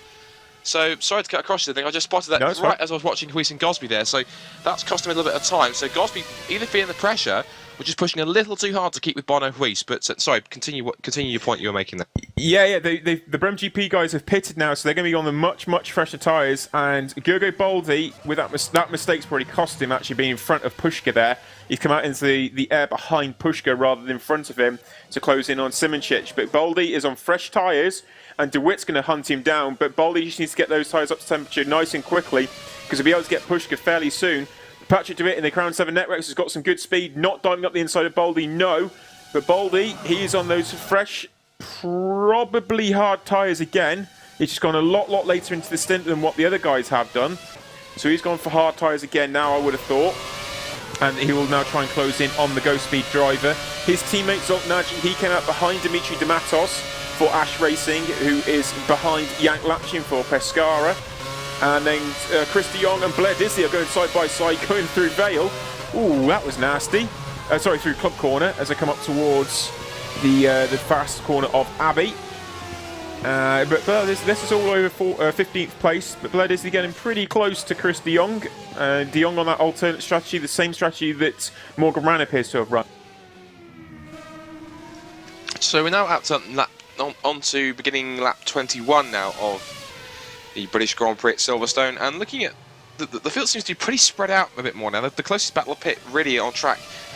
It's still rather the battle for the lead, which is the major battle we're looking for. And I'll tell you what, if Gosby could pull off a win here today, God, I think it's fair to say me and Nick, probably, and everyone who's watching who's a British fan, probably go berserk, because that's a fantastic home win if he could pull it off. But of course he's got three-time defending champion and his sister teammate and championship leader Bono Huis to negotiate around if he can do that. And of course, remember we've got a World Series championship to contend with, and he's going to have to be very careful how many points he scores before he gets into the top 10. Moran's still holding third, and I think that's what was interesting, is that battle with get it past Nagy. It's allowed Moran to get a little bit of breathing space between himself and Kirchhoff, because Kirchhoff hasn't really closed in a bit too much, even though he's got a bit more clear air to allow him to run a bit more pace. So that's quite intriguing now, that either Moran was just letting his tire, just saving his tyres a bit more, just to allow him to run harder near the end of the stint, or whether or not Kirchhoff was just again doing the same, and now he's building him up a little bit. He got a little wide on the exit curb, and I wonder if that allowed Calames to close in 5th. Keithley now running 6th. Lebert is now 7th place and just pulled a slight gap to Simicic in 8th. And then we've got Pushka and Baldi rounding out top 10, with DeWitt in close proximity in 11th place, and Lapchan in 12th after his earlier contact up at the Magnus Beckertson complex and Chapel complex. So we've still got 19 cars in fact, because Zuyat's Cabo's disappeared. So that's a rather nightmare weekend for Jaakko PSR. Both their cars are out, and apparently it was an accident. It's just happened apparently for Moises for Zuyat's Cabo. If I quickly rewind very quickly, see if I can find out what happened. And it looks like he's stopped. Now where's that he stopped? That looks like it's Cops. He stopped. Oh, a huge accident, in fact, huge. He ran wide and exit turn with Cops. It oversteered, spat him into the barrier, and it's torn off his right front wing and suspension. And that is game over for Jaakko's Spain PSR for the afternoon. I think I owe an apology to Go Speed and Morgan Ran here. I really didn't think when he pitted that he had enough speed. It was only 4 tenths, but I think he was out for the 4 tenths were over 4 or 5 laps, and that's what gave him the 3 spots, because he got Keithley, Calames and Kirchhoff, and is now running a pace at a 36.1 that is relatively close to what Gosby and Huis are running. They're in 36.0 and 36.1 themselves. Obviously the fuel load and the tyres are much warmer for Morgan Moran, and more aware, and obviously the fuel is coming down also. So Moran actually did a better job than I initially thought. I didn't think 4 tenths was enough, but it has been enough. And credit to him, he's now 1.5 seconds in front of Akshay Kirchhoff in the Twister racing car, and holding some very strong pace. 36.1 as I said. Kirchhoff's on a 36.4. That's 4 tenths slower than what Huis has done, and 3 tenths slower than what Gosby's done. Calames is only a tenth off what Kirchhoff's done, so Calames has got some solid pace there also. He's done a 36.4 also, so he's running quite sweetly at the moment, is Jack Keithley. Samuel Lebert has started to close on him. He's done a 36.0. So once again, Lebert just pulls out these majestic laps on a 36.0, but finds himself down in 7th place, curiously enough. So it's just not working. 35.9 now for Lebert. He's really gunning at the moment. Yeah, we saw him do it yesterday. Like I said, he seems to have a very shaky start, and obviously then he seems to let his pace, come good in the end. But by the time he shows his proper pace, it's kind of too late, which is unfortunate. And because I think if he can have himself a better start and a better opening couple of laps, then he could easily be up here and battling with these guys up at the front in the top 5. He could be giving Kirchhoff support up here, because Kirchhoff's he's surrounded by Moran in front of him and Calames behind. So we got a battle here, Scott. Sorry, it looks like Gergo Baldi made a move on Philip Pushka. over 9th place, but he's going straight back at him up towards Stoke Corner because there was a mistake out of, it was Chapel he made the mistake out of, going onto the hangar straight, and it cost him quite a lot of time, but Baldy was able to hold on. So Gogo Baldy is in 9th and held on to that 9th from Pushkin in the second go speed, with Patrick DeWitt starting to close in, and he's in 11th place. Further down the road, it's Simoncic, he's in 8th, and then we go up to Libert, who is in 7th place. We'll look backwards now. It's DeWitt in 11th, with Lachin in 12th. Zoltnagi is in 13th, Dematos in 14th, Chris de Jong in a healthy 15th after his alternate strategy also. Blair Disley is in 16th. Carlos Martin, his teammate, is in 17th place. Dion Kostadinov is in 18th, having one of his weaker races than what we're usually seeing him. He's not had the best of days, has Kostadinov. And Godek in 19th place. And the retirements are Cabo, Marconi, and Moises Rondon. You have to remember, Nick, of course, that Kostadinov lost his front wing on the first lap. That's the reason why he's down at the back of the field. So it's rather unfortunate. He had some similar problems last time out in Canada when he was hit up the back by Moises Rondon, lost his rear wing. It seems to be that everyone takes the traction to Kostadinov's wings on his car, which is rather unfortunate. I don't think Kostadinov appreciates that, because as much as anyone else does, because that means it's compromised his race two race weekends in a row. So. But nonetheless, he's going to soldier on. I'm pretty sure he'll try and make the most of a bad situation if he can. Now, Gosby's kept a static gap at about 8 tenths of a second, and I wonder if he's not allowed to challenge, if it just gives Huiso just at least a rear gunner, because of course Moran's still there or thereabouts. Oh, Kirchhoff's off! I'd say Kirchhoff is off at club, and he's off. And he's out of the race. Now, I need to see a replay of that because I just spotted it up in the background. Let's have a look here. He exits club. First part of the club, and he lost the back end on the curb, hits the inside curb at the second part, noses the car into the barrier, tears off the front wing, and what could have been a fantastic cameo and a great result for Twister has all gone to pot for Atsay Kirchhoff. That is such a shame. We were so looking forward to the battle between Ruiz, Moran and Kirchhoff, and it's ended after 22 laps. What a shame for Atsay Kirchhoff. He was doing so well on his return for FSR, but it's all gone wrong for him. Yeah, that's a massive shame there for Atsay Kirchhoff and Twister Racing. That's a real disappointment, because the guys out in front, in fact, they're really on at the moment. 35.7 now for Bonnie Quay, 35.9 for Gosby, and Miranda's also just done a personal best of 36.0. So that's a real shame though for Atsay Kirchhoff. Ivor Calamies is closing in now.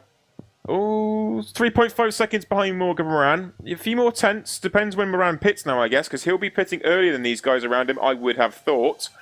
Jack Keithley, he's going to start coming under heavy pressure from the second Twister Racing car of Samuel Libert.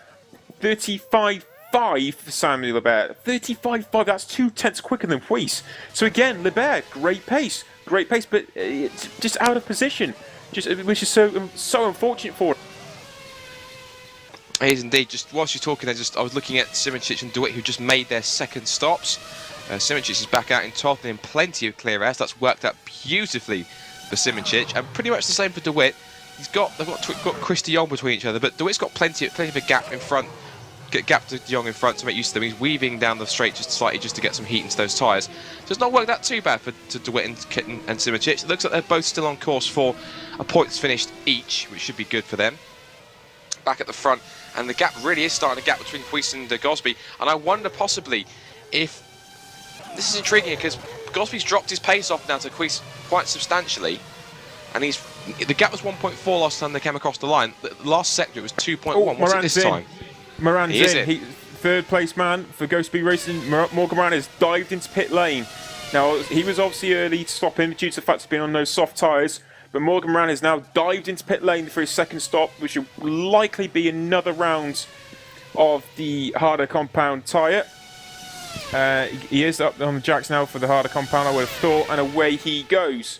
So released is Morgan Moran. Oh, he spun! He spun! Oh, he's taking his front wing off as well! Oh no! Surely Morgan Moran has spun on the exit. Oh yeah, he's trying to spin it back round. He's parked in pit lane. He's wedged in pit lane. He's out. No. That's it. Moran is out. He's spun on the exit of pit lane. He nosed the front of the car into the wall. It rips off the front wing, and Morgan Moran is out of the race. Well, that's 2 big players we've lost in what was it? 2 laps? 2 or 3 laps? That's incredible. Yeah. And both those guys, Atsay Kirchhoff and Morgan Moran, are both out of the race. And now at the front, it is Woodwiss, from Martin Gosby, from Ivar Calamies, from Jack Keithley. Precision GT Omega, Precision GT Omega, and a Twister Racing that's all over the back of the GT Omega. Because Lebert pretty much just attached himself to it. So now Kirchhoff and Morans have now out of the picture. Honor has to be held up now by Lebert and Pushka. Now Lebert's giving Jack Keithley all sorts of headaches, as you mentioned there, Nick, and he's been pretty close for all this lap, so he might have a good chance of possibly doing something. But he's getting caught up behind Keithley's air here, so I wonder how he can deal with that one. It's the battle for fourth now. Pushka is currently 7th, and he's now closing on Gergo Baldi. So these two have now got to uphold the laurels now for both Twister and Ghostby now that Kirchhoff and Miranda are out of the race. But I can't believe that's happened. The two main players. Oh, Weiss is in. Weiss is into the pits. No, he's not. No, he's not. Yeah, lag on my screen. Apologies for that. Lag on my screen. Apologies for that. So I have to look back and forth now quickly before I get on to the rest of my point, because the bet is again all over the back of Keithley, and he's done a great turn out down Hanger straight towards Stowe Corner. Is he going to make a move down the inside? He's tried so many times up the inside of Jack Keithley. Keithley gives him room and a wonderful easy pass, simple as you like. Lebert is into 4th place. So this now means third, and Calames isn't too far up the road. So at this rate, Lebert could possibly put himself on his first World Championship race back since 2010. He could put himself into contention for a podium here if he places carefully. We're only at half distance in this race. Still got another 26 odd laps to go, so it's entirely possible for Twister Racing to salvage something from this race with a podium from Lebert. And he's the one with the strongest pace at the moment as well. He's got fantastic pace. As I said, he's at the fastest lap at the time, which was a 35.5, which is enormous pace in comparison to Calames' fastest, which was a 36.2. So Lebert's got some great pace. Gosby did a 35.7, 35.6 from Weiss. That gap's out to 2.5 seconds now, so Gosby has either backed it down or Weiss has stayed slightly more consistent with what Gosby has done. Calames sits in 3rd place, 2.7 seconds in front of Lebert. Keithley, he's dived into pit lane. Yeah, he's dived into pit lane now, so he's gone for those new tyres. And Gergo Baldi is still in front of Philip Pushka, but Pushka's come back at him. Even though Baldi's on new tyres, he has come back at him. So looks like the ghost speed of Philip Pushka has got some good pace also. Absolutely, he's looking fantastic for them. I mean, Jack Keithley is just stopped on his box right now. Now, where's he going to start out? I think just behind Dimitri Dematos. Yes, he will, because Simoncic is only just coming across the start and finish line right now, and Keithley has been released. And that's not too much. Dematos isn't too far in front, but I think it's like DeWitt had when he exited his stop. There's enough of a gap there to allow Keithley to have some clear space and to get those tyres up to temperature and pump some decent laps in. So that's going to be key in the battle between himself and Lebert. So Lebert's now in 4th place, as we said, as he passed. So this is going to be crucial.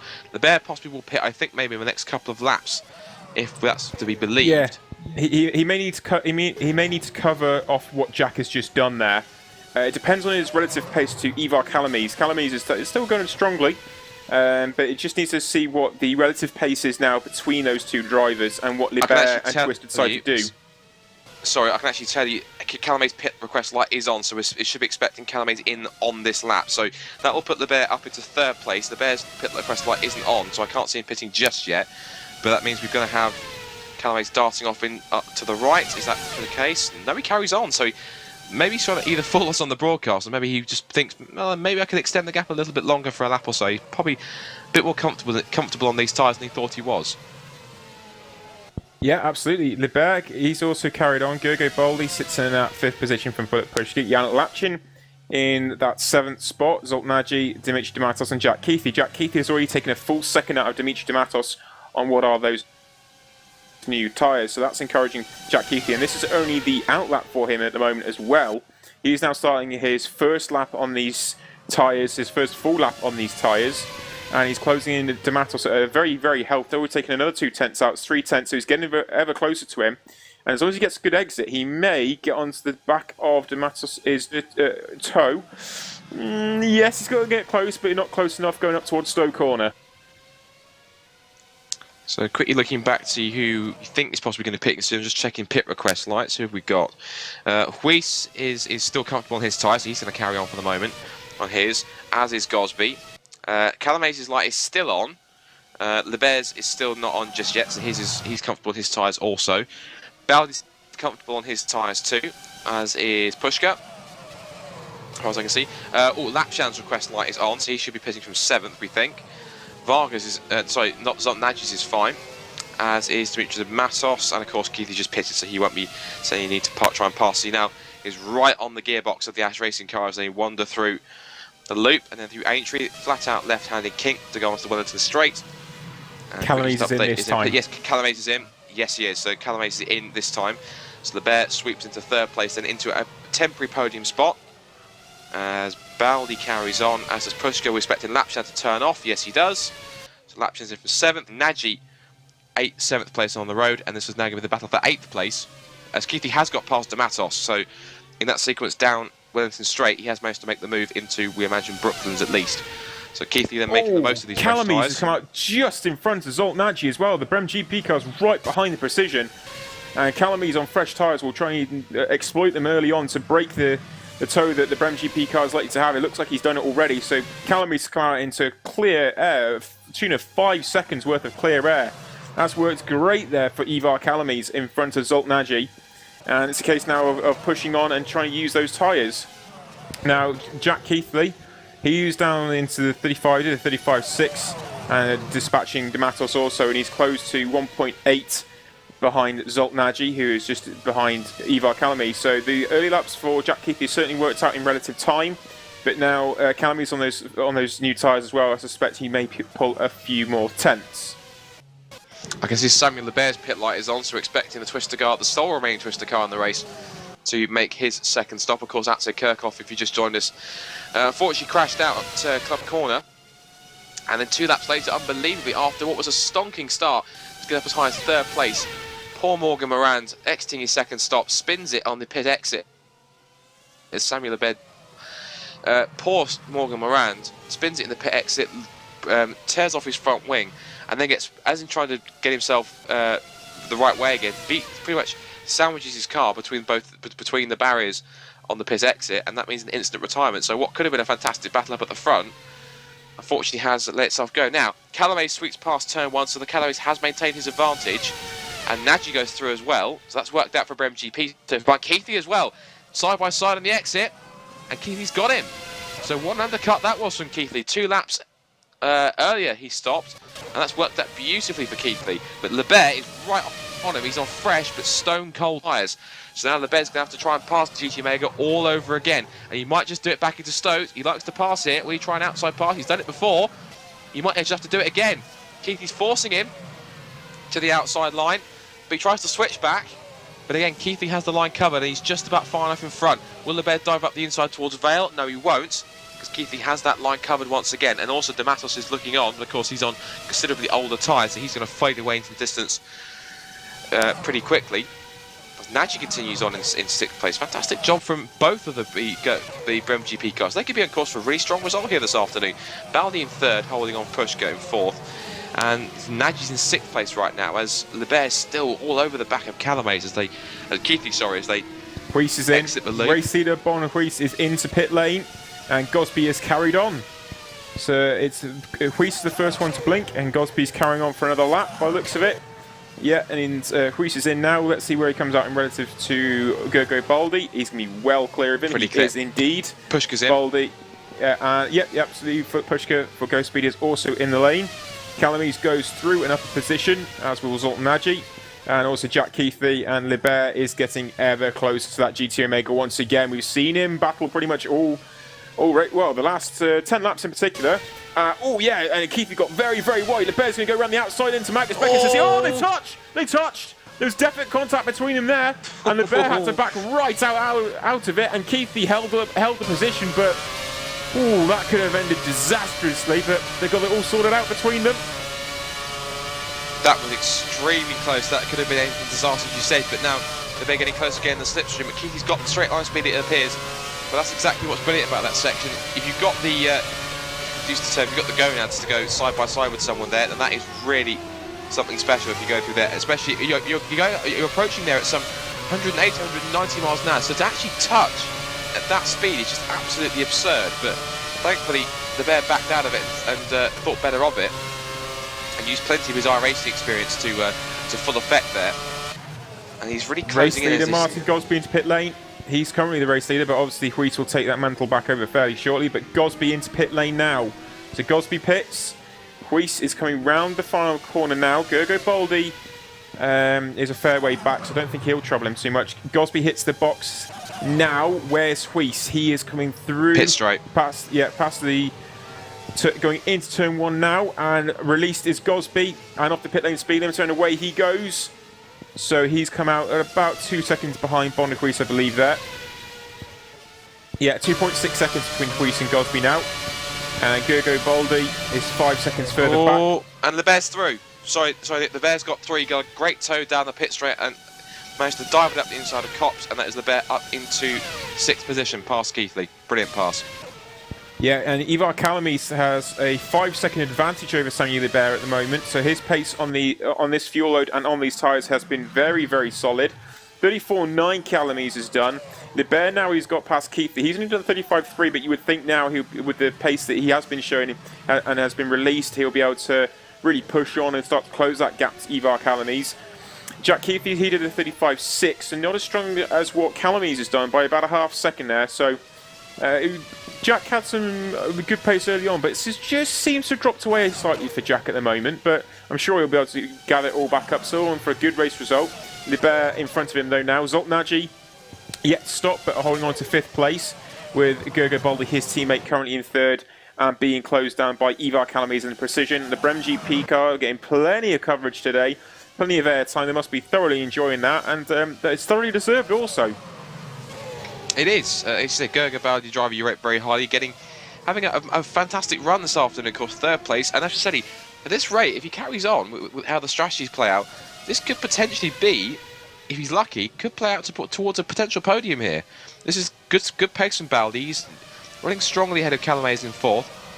Of course, Baldi has to make his 2nd stop yet, as has Zsolt Nagy as they head through. Zsolt Nagy's had a fantastic debut season so far, running up as high as 5th in this car. And Liebert chasing him down currently at the moment. Looking at the behind, we lost another car, but we lost Carlos Martin, so Bicross Positive are down to 1 car, which is Blair Disley, and he's currently in a fight over 12th place with Dejan Kostalinov, who's been recovering after his first lap troubles, losing his front wing. And he lost it right, I believe he lost it right on the start line, I think it was, as Kostalinov actually pits. Scott, we just had a pass as well. Pushka's just got by Patrick De Witt. He's made the move in the Ghost Speed. He's now past the Crown 7 Network, so Pushka up to 9th. And De Witt in 10th, with the Matos some 7 seconds further back down the road. Good stuff. So Pushka's moving up now and trying to get himself into contention with some solid points as we look forwards. And what's the gap now between Huis and Gosby? It's now 2.6 seconds. So Gosby again, just keeping that gap pretty static and just kind of levelling us off at the moment, rather than letting it fall back or reduce too much. And checking last lap times between the guys behind them. Well, Baldi's last lap time was a 35.5, Calames a 35.0, so Calames does have the faster pace. Amazingly, just how evenly matched the 2 Brem GP cars are. Their last lap times were personal bests. A 135.509 for Baldi, and a 135.508 for Nagy. 1,000th of a second between the 2 Brem GP cars in terms of lap time. That's how evenly matched these 2 guys are, which is absolutely fantastic to see. But behind them, the man is really flying. The only other man in the 34, well, I say the other man because we've got 3 in the 34s. Gosby pumps in a 34.2 in his last lap time. Fantastic lap, 2 tenths quicker than Huis at the moment. Huis did a 34.4 last time around, and lap time wise, Lebert's last lap time was a 34.7. Personal best from him. So now Huis and Gosby and Lebert as well. Lebert made a mistake on a 34.7, so he's got good pace, and he's now up behind Zsolt Nagy. He's got a great run. Coming out of Chapel onto the hanger straight. I suspect he'll go to the inside. No, he's opted for the outside. Not too sure why he's decided to do that. Zsolt Nagy's only in the middle of the track. He's made it even more difficult for himself. He is, but yeah, that was always on. Zsolt Nagy could always defend that. I'm not too sure why Lebert decided that, because he was only in the middle of the track. He still could have gone up the inside. And I think Nagy's going to hold on just for now, but the pace, the traction advantage that Lebert should have should help him. But no. Nagy held on. I'm not too sure why he opted for the inside at Stowe there, but nevertheless, he's going up towards the Abbey corner now, and he'll probably get him down into the new section. No, this time Nagy defends fully to the right-hand side of the track, fully on the right-hand side, and this is allowing Jack Keithley to close in again as well. Liber will get on the power nice and early on those newer tyres. Zoltnaggi is on very, very old tyres now. And Liber is going to close down towards Brooklands. Can he get close enough though? That's the question. He'll dive late into the corner. He does dive very, very, very late into the corner and gets the job done this time. He probably could have done that way back at Stowe and not let Keithley close any time, but nevertheless, Liber is through. He is up into 5th place, and now Keithley has to negotiate Zoltnaggi, and the Bremji Picard still has not yet stopped, and neither is the 3rd place man, Gogo Baldy. The brilliant pass in Liber, and as I was about to say, as up towards Stowe Corner, I've seen Liber in the World Series race do it quite a few times, where it's just the confidence he's got with these twister cars on these kind of circuits. We said it before near the beginning of the broadcast. The way their twister cars not only suit the race pace, but also how they suit these circuits with these high-speed corners like Silverstone, Nürburgring, and China as well. And circuits we'll go to in the future, like Spa, for example. We could be seeing them be very strong. No, just behind the Keithley's. Oh no, Spas. Of course, we haven't got Spas. No Spa. Suzuka. Suzuki, you can suppose, yeah, it's quite high speed. One thing I was wondering, because I think we just have 15 circuits on the calendar, but I think one was supposed to be like a mystery kind of undecided round, but I believe we've dropped that now. We were down to 14 races in the calendar, I think, aren't we? Or is that still going to be 15? We're still yet undecided on that one. I believe it's 50. No, I'm not too sure. I don't think management have decided yet. It comes much later in the year than where we are at now, so I suspect we'll find out probably later in the year on a full decision on that one. Nevertheless, it's only round 6, so there's a lot of the season still to go. And Liber is the man at the moment. He's in 5th place. He's got some good pace, but Huis and Gosby are the ones that are the quickest pace. 34.6 there for Bono Huis. Looks like Gosby pretty much matched him there also. So Gosby and Huis pretty much trading times just at this point in time. As Baldy's starting to come under heavy fire now from Ivar Calamies, who's just on a 34.8 himself. So a good time there from Ivar Calamies. Some of the birds at a 34.6. I will say that I think possibly a couple of guys down the field have taken a bit of a punt and gone ahead and popped on some soft tyre, because I can see the fastest lap of the race so far has gone to Jan Kostadinov, where the rest of the guys in front are doing 34s.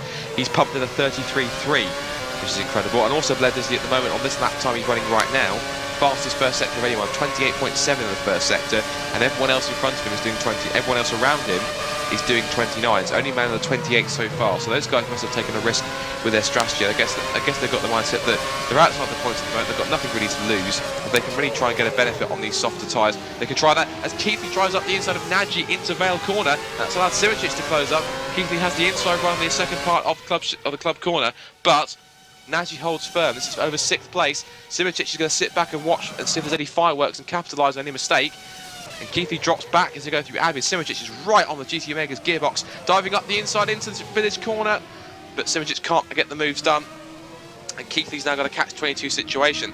Not only is he going to try and focus on passing Nagy, he's also got to keep an eye on Sivicic behind. So really, Keithley's the man that's really the most under pressure, because he's got 2 things to do at once, which is really tough. And up at the front, I think that's Calames is right on the back of Baldy right now. This is for 3rd place. So Baldy's tyres, I wonder if he's done exactly what he did in the first stint, which is he went too long, and Calames looks to the inside just to give Baldy something to think about in his rearview mirrors. But the Brem GP cars have got great straight line speed, and it's turning out very tough for these precision boys to get past. The precision of Ivar Calames is really struggling on Baldy, and Jack Keithley in the GT Omega is struggling on Zoltnaggi also, so they are struggling to get by him just simply because they're raw straight line speed. The last time I saw it, Ivar Calames topped out behind Baldy, and he's going to top out again, but he's going to be very close to him. He'll brake later, and he does get by. Ivar Calames is going up into 3rd place. No, he's not, because Baldy coming back at him, but Baldy wisely just slots in behind. Will he brake later? No. So Calames is up into 3rd place. Baldy is down to 4th. Liber is still 5th. Nagy is defending like crazy from Keithley. Lots of curb there going through through Vale into Club, but through the exit of Club, Keithley's got better traction, better speed through the corner, but again the straight line speed of the Brem GP has held him in front. Keithley's going to dive through Abbey, get a better turn. He does get a very good turn in. He can dive late now into the new complex, but Simoncic is there. He's diving up the inside. No, he doesn't. He can't get it stopped. And then on the inside now, finally Keithley goes to the inside. He should be able to get on the power earlier. He does get on the power, but he's side by side. I had an incident like this yesterday, which was horrible. I had to end up on the grass on the outside. But Simoncic is closed right up And Keithy's going to the inside again, and someone's just trying to run the outside. Keithy goes up the inside. No! Oh. Nagy still holds on to the position. Incredible! Nagy still has held on to that position. Keithy is behind Nagy, and Simoncic is there also. Keithy's going to go to the inside of turn 1, is he? He's looking to, but again, the straight line speed, and Nagy's holding him in front. Late on the brakes through the corner, Nagy's going to run wider, but still Keithy cannot get by. Zoltan Nagy's doing a superb job of holding off Jack Keithy, and Simoncic is ready to pounce at any point. Keithy's, though, trying to get past Nagy, trying everything he possibly can, but yet still can't. Exit now. Can this work from Chapel? He's going to get right up behind the rear wing of Nagy, and again, Nagy's straight line speed is so superior that Jack can't do anything. He's going to brake later. Round the outside goes Keithy, gets round the outside. Yes, more grip. Beautiful move. Beautiful move from Jack Keithy. Finally gets it done. Keithy's up into 6th. Nagy defends heavily from Simoncic. Simoncic is the next man to try and make an attack on him. He's going to try and get the exit through club corner. Can't get it done though. And Nagy is still holding on to 7th place, but Simoncic is there ready to pounce. You would have thought. Going through Abbey corner, yes, carries more speed. Don't think he'll get into the braking zone though, so Nagy holds on. I'll tell you what, I saw plenty of that in the World Series yesterday, and every time we see it, it never gets boring. An outside pass at Stowe, something of absolute beauty, and Jack Keithy pulled that one off to absolute perfection. That was a beautiful move, as we said. But now Simoncic is now got a shot at Zoltan Nagy now. And the Brem GP cars, we saw this back in China, where the 2 Twister racing cars had a problem trying to get past, but Simoncic will try and dive up the inside into Brooklands corner. Got the move, they're still side by side, but again Nagy's holding on with superior straight line speed. Simoncic will try and do exactly what Keithy did at Stowe, go round the outside, almost made it stick. They'll run side by side through Woodcote, but again Nagy with that low, that was there a touch as well? I think there was a bang of wheels between Simoncic and Nagy, but Nagy holding on that Brem GP car. Nagy wide of the exit of Cobb's corner. Simoncic will now pull alongside, almost side by side towards the Magnus Beckes and Chapel complex. Incredibly fast, 270, 280 kilometres an hour through the entrance there. And all the battles I have to watch in the background because Pushkin's closing in 9th place. And of course, Simoncic, I don't think we'll put up too much of a fight for him, but I'm sure Bear is going to on the outside of Gergo Boldy as well. This is over 3rd spot currently. Bear. Whoa, Reese! Oh, well, Reese is out! Reese is out! I don't believe it! Surely not! No! I'm not too sure what's happened to him, but Boniface is out. So Martin Gosby goes up into the race lead now. I'm speechless. That's never happened.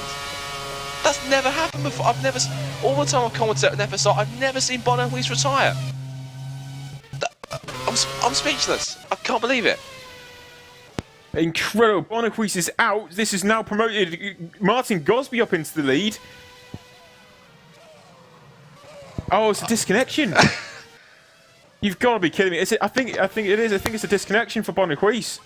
I think the last time he had that wasn't at Suzuka 2011. He had that. That must have been the last time he had disconnection was Suzuka 2011. I'm pretty sure that was on the formation lap. He had that. Maybe something similar, but Boniface is disconnected from this race and is out. So Morgan Ran, Boniface and Atsay Kirchhoff have all retired from the British Grand Prix. This now leaves the GT Omega of Martin Gosby leading the way in World Championship. Ivar Calamies moves up into 2nd place. Samuel Lebert is in 3rd place.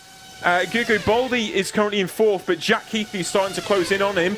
Incredibly, the Brem GP cars still have not pitted for the 2nd time, so they're running very, very long on these tyres. And Gergo Boldy is driving very, very nicely at the moment, and Keithy is currently in 5th, and Simoncic in 6th. Nagy is now 7th after being passed by Simoncic, and Pushka 8th, who's closing in on him, and Patchdivit 9th, Dematos 10th. Well, I think we're positively speechless at that, because that's something we weren't absolutely expecting. It's just such a shock to the system. It's because Boniface, it's players say Boniface doesn't retire from races. He doesn't do that. I can't believe if that's a disconnection, it's let him down like that. It's incredible. What it has put in prospect is that amazing. So I just look back. It's a disconnection. There was no driving error, no nothing. That Bono is simply just disconnected. Yeah. There's no errors, there's no mistakes or anything. No. That's just a simple disconnection. So it's not driving error. No. Of it's course. Internet error. It is. Yeah. That's what I was referring to. It's just in general. It was granted it was disconnection, but making the point that. Boniface, you don't associate Boniface with retiring disconnections. You don't expect that. So I think you can't blame me and Nick here for being absolutely speechless when that happened, because, well, what do you say for a situation like that? I mean, it's incredible, but it's happened, and now what's incredible, what's disappointing is that the 3 drivers that I was looking forward to battling amongst each other, they've all retired.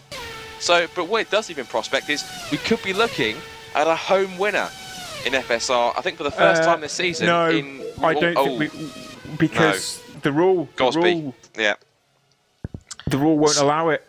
So that means instead we could be seeing Ivar Kalamees take a victory, or Ivar Kalamees, or if he closes, if he's got enough pace, could we see Samuel Liebherr win on his return to FSR in the World Championship? That could be an exciting prospect, unless Gosby puts himself in between and causes a kind of stopgap between the pair of them. No, I think, from what I've just been told, is that Gosby's going to need 4th, and he should be okay. But the regulation stipulates that he's in World Series leading the way, and you know this. You have to limit the drivers in some way, and this is the way they do it. FSR do it. Gosby was only a few seconds behind Woodwiss anyway, leading the way, and it looks like that Gosby was more than comfortable on pace, and he could have led the way today himself. But it will be that Gosby will have to drop back through the field. When they decide to do that, I'm not entirely sure, but that will put Kalamees forwards into what is currently net race lead. Liebherr's likely to move up to second. Keith, I would have thought, will then go take the final podium slot, and Gosby will slot into 4th. But Simončić is not that far behind Keithley, so they'll have to go careful. This is going to be intriguing. Something interesting just popped up, because we've got a collective here of our commentators on Skype here, and our Sam Jones, who uses the broadcast, he's pointed out that a World Championship race win, because some of these drivers, I guess we can fairly say it, some of these drivers do get paid for racing, like Precision. Some of the top teams do. They seem to pay their drivers, and hopefully no one will mind me saying that. But he has pointed out that a World Championship race win will get them more than the World Series title. So you have to wonder what's going through Gosby's mind at the moment, whether he sacrifices the World Series title for a home win at Silverstone in the World Championship. That's going to be a pretty intriguing prospect. That's going to be something that really Gosby's going to have to. Of course, he's dominating the World Series at the moment, but I think he'll know what a World Championship win will mean to him, as well as, and nonetheless at home as well. Gosby's got some thinking to do in the last 11 laps as to what he wants to do. Yeah, it's this could all change yet again. Obviously, these guys still need to make a stop yet. Obviously, they need to go and take the soft tyres. Yes, he is. So he's coming in for his soft tyres now. I suspect that's to probably cover off Liebherr. Well, Liebherr's carried on, so he is now through to second place. And now Liebherr, of course, Kalamees hasn't even stopped on his pit box yet, which he does now. This is going to be key for Liebherr, so until he pits, now his pit request light, is it on? No, not yet. So this now is going to be crucial. Liebherr's got tons of clear air around him. It's like, currently see him on track at the moment in second place. It's like he's on a test day, like he's got no one around him at all. So this is now perfect for Samuel Liebherr. He needs to use this clear air he's got now to a maximum advantage, because he knows that the more time he can gain on his next couple of laps between Kalamees exiting his pits and getting those soft tyres up to temperature, and Liebherr making his stop, he knows that he needs to get as much time as he can before those soft tyres really kick in, and we see Kalamees reap the full benefits of that compound of tyre. So looking at who's doing what now, Gosby's comfortable on those tyres at the moment. Liebherr's still second. Of course, Simončić up to third place. Fantastic drive for him as well. Remember, he scored a podium last time out in Canada after all the madness that went on. Yeah, he did. Gosby's gone through again, and I think what this is now is that Puška looks like he's going to make a stop at some point as well.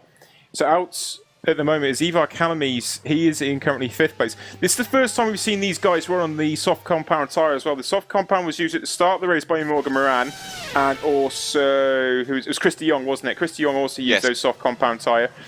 The soft compound tyre is now being used by Ivar Kalamees. He's the first man of the front runners to move on to soft compound, because they've gone hard, soft. Simončić dives in as well. I suspect that will be for the soft tyre also.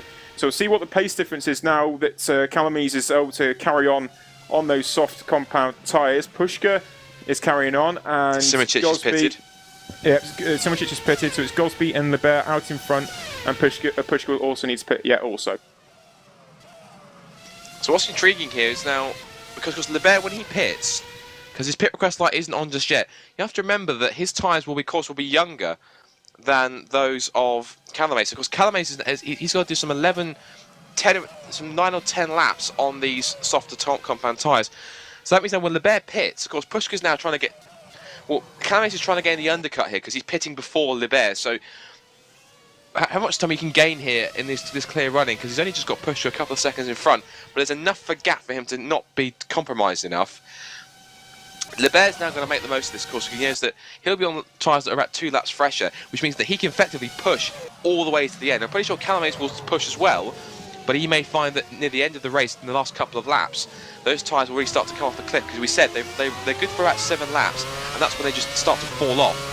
They can run for about 10 to 13 laps if you're careful with them, but it's only if you're really careful with them and compromise your pace. Well, they're notice, I think. They're on lower fuel loads now, so they should be able to run longer because on the lower fuel load. The high ones at the start of the race, that's probably much more difficult for them. So into the pit lane, Pushka comes now. He'll be moving on to soft tyres. The start of the race are on maximum fuel. It's an incredible amount of fuel they actually have in the car.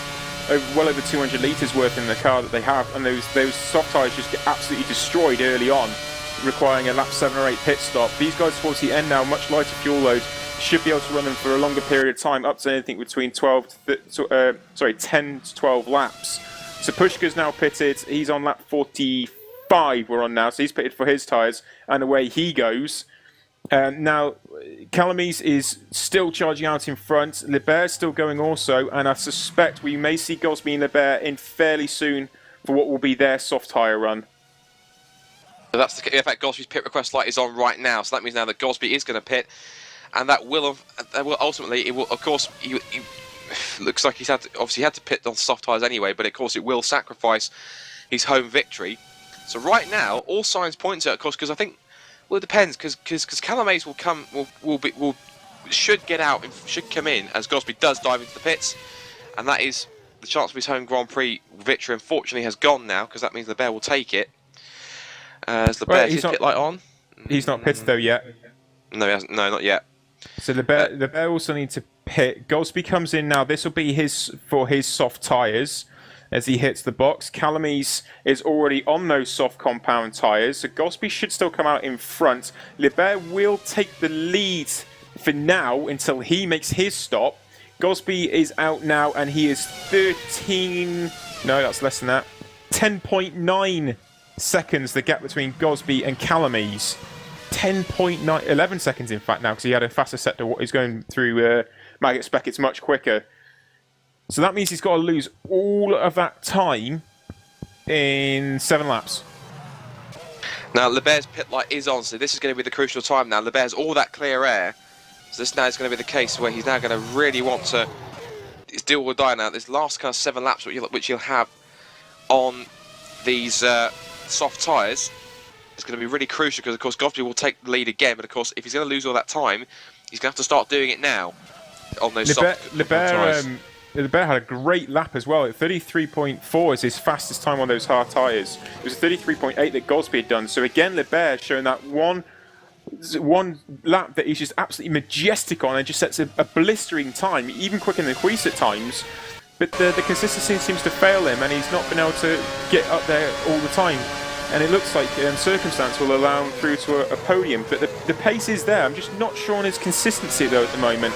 As Gosby started to close on Lebert, but we do know that Twister racing car will peel off to the right-hand side of the track. Now it does indeed, and into the pit lane he comes.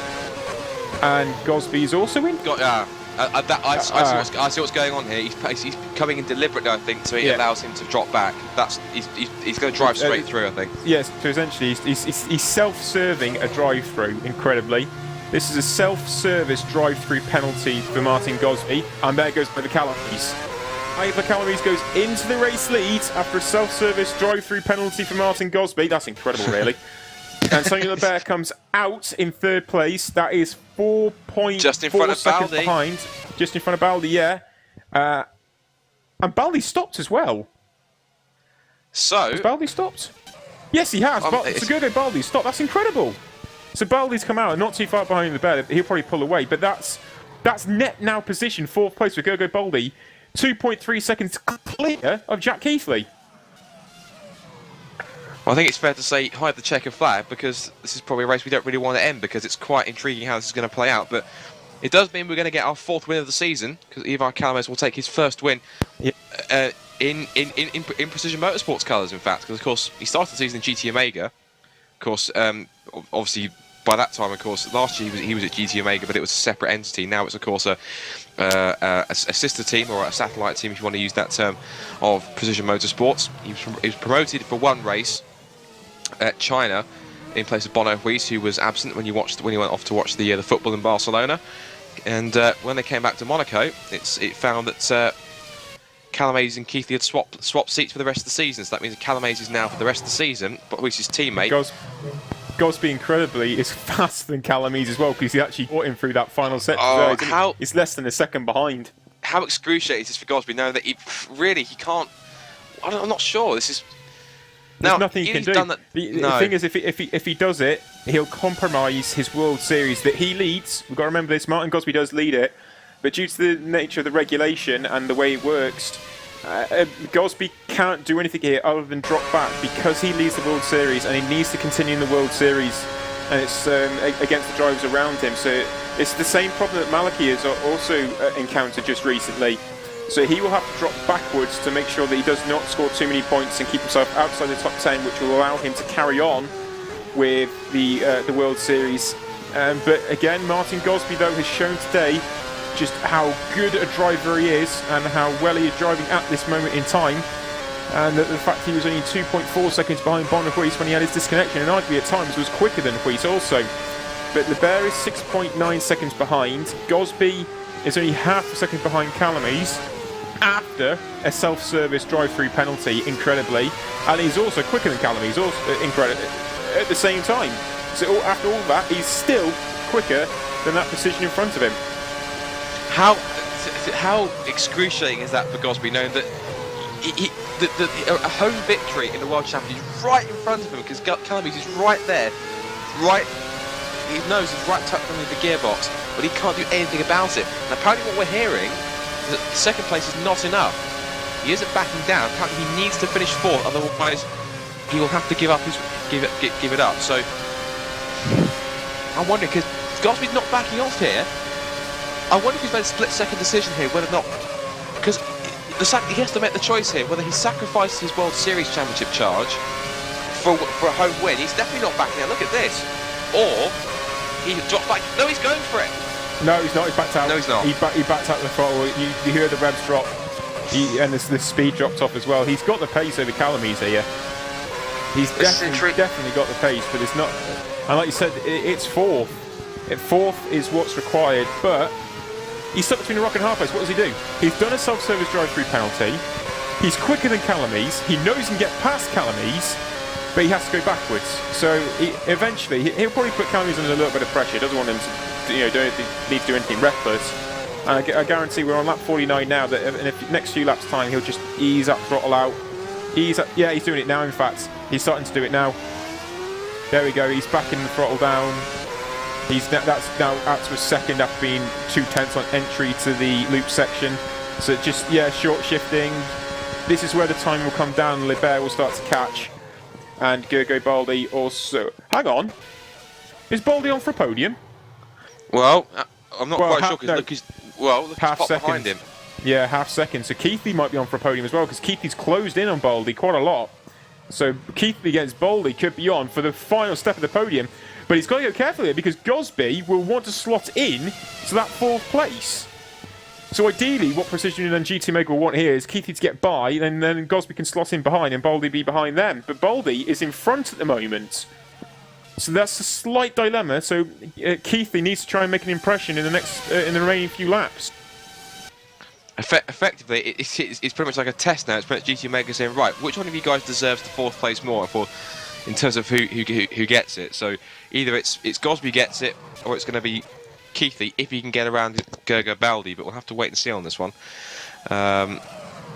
Well, of course, effectively the two GT Mega guys will have to sort it out amongst themselves. Really, Baldy's putting a lot of pressure on getting a lot of pressure from Keithley. He looks to the outside of Val corner, tries to switch back to the first part of the club. Baldy just sits on the apex there. That's incredible. But Keithley's giving up so much pressure. He's literally shoved his front nose of that GT Omega right underneath the gearbox of the Brem GP, just to give him lots more trouble than Baldy can really deal with. And also, you have to keep an eye behind because Jelly Simoncic isn't too far behind either. He's not. You're absolutely right. Simoncic is not too far. And like I said, you've got to remember, Gosby will still slot into this gap eventually, into this pack of cars battling, this 3-car battle. Something's got to give soon because it's going to turn to a 4-car battle. It's only 1.1 back, Simoncic. Simoncic is closing on Baldy, who's the slower car. Keithley needs to get by, and you've got Gosby to come backwards yet as well. So, we're on lap 51 now. Calamese leads the way 2.6 seconds, but this is getting very interesting. 1.6 splits Gosby and LeBaire. LeBaire will be getting past Gosby fairly soon. But if these guys start battling, that pace that Gosby's running is still too much. He's got to back it down even more. It's quite intriguing. He has done again. He's short shifting. Look, hanger straight, just short shifting all the way. He's half throttling it in short shifting. And look, LeBaire's on him. LeBaire is on him. He's moved out the way. Yeah, moved out the way. LeBaire goes through. So Twister Racing are up into second place. GT Omega lead the way. It's now Twister Racing in second. Martin Gosby in Precision leading. Look at Simoncic. We said it was a dark horse. Look at that. He's right on the gearbox, Keithley. And this will be over the podium because Gosby still got to come back further yet. This is over the podium. So Simoncic, Keithley, Baldy, they want this podium and will slot in. Eventually will come back Martin Gosby. And Gosby is going that slow. He almost half spun on entry to the loop section there. He's backed off the throttle completely now. And he's got to be careful because he backs with 2 I know he's got to slot into this guys eventually, but I'll say it again, by the checkered flag, we've got a race for the podium on our hands right now. Baldy going to twitch on the exit. Keithley's on him. He's going to come in. He's on the Wellington straight. He's going to go to the inside underneath the thrust. No, again, that straight line speed for Baldy is supreme. Oh, late braking there for Jack Keithley though. He's gone out the inside. Contact. No, he's got him. He's got him. So Jack Keithley, that works for precision. This is working nice now for precision. Calamese is away. He's going to be starting his final lap, in fact. Yeah, they're on the final lap now. Yeah, he's on his final lap now. And Gosby's backing it down. And Baldy is coming back at Keithley. These three are battling over the podium, and Martin Gosby is slowing down. Calamese is away, LeBaire is away, and Gosby is slowing. And also, what I was going to say quickly is that I was going to say, if all this goes to tears, just behind them, look, it could benefit if it all goes wrong for all 4 of them. Now, this is going to have to be extremely strategical and tactical here for Martin Gosby. He needs to slot in the gap between Keithley and Baldy. Now let's see if his talent today will prevail, because he has been absolutely supreme. He's driven so well today as Martin Gosby. Can you slot your car, Martin Gosby, in between Keithley and Baldy? That's worked. Keithley had a great run through Abbey there and Club, and this is going to work out. Back to the throttle. Slot into the gap there, Martin Gosby. Yes. You've got it. So he's held on to 4th place. That works nicely. Good work, Martin Gosby. Great work, Jack Keithley, to build a gap for Gosby to slot into. That's worked beautifully for the GT Omegas. Simoncic up the inside of Baldy almost. He goes round the outside. Nearly. He might get him on the straight though, but we've seen how quick that car is. Where is Ivar Calamese? Ivar Calamese is coming round the final corner. Chris de Jong's is going to share the spoil with him. Ivar Calamese is going to win his first race in WC. He wins in Britain and also win that for Ivar Calamese. LeBaire for Twister in 2nd place. Jack Keithley is holding that 3rd place. And look, Gosby's showing that he has got pace. Keithley's going to come across for the podium. He's going to be in 3rd. And Simoncic got Martin Gosby is going to be 4th. Gosby's 4th. And Simoncic is 5th. Baldy is 6th. That's still a great result for Baldy. Pushkin is 7th. Race winner from Montreal. Patriot's come out the final corner for Crown 7 Netrex Racing. He's driving for the line. He's going to be 8th.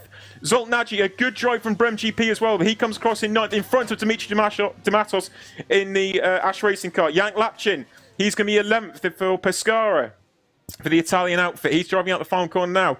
Yank Lapchin will be in 11th place, and a very solid result here for the Australian in Blair Disley for Bicross Positive Sim Racing as well. Been a good day for Blair. Not quite got himself up into the top 10, but nevertheless, that's good driving for Blair Disley. He comes across in 12th now, Dion Kostadinov has had a very, very challenging day today, losing his front wing on lap 1. It's a hugely unlucky for him for the Crown 7 Networks driver. He comes across in 13th. Marek Godek, he is in the second Pescara car, and he is coming through the final corner now, and he will be in 14th place. And Christy Young, he finished after being lapped, and he is in 15th.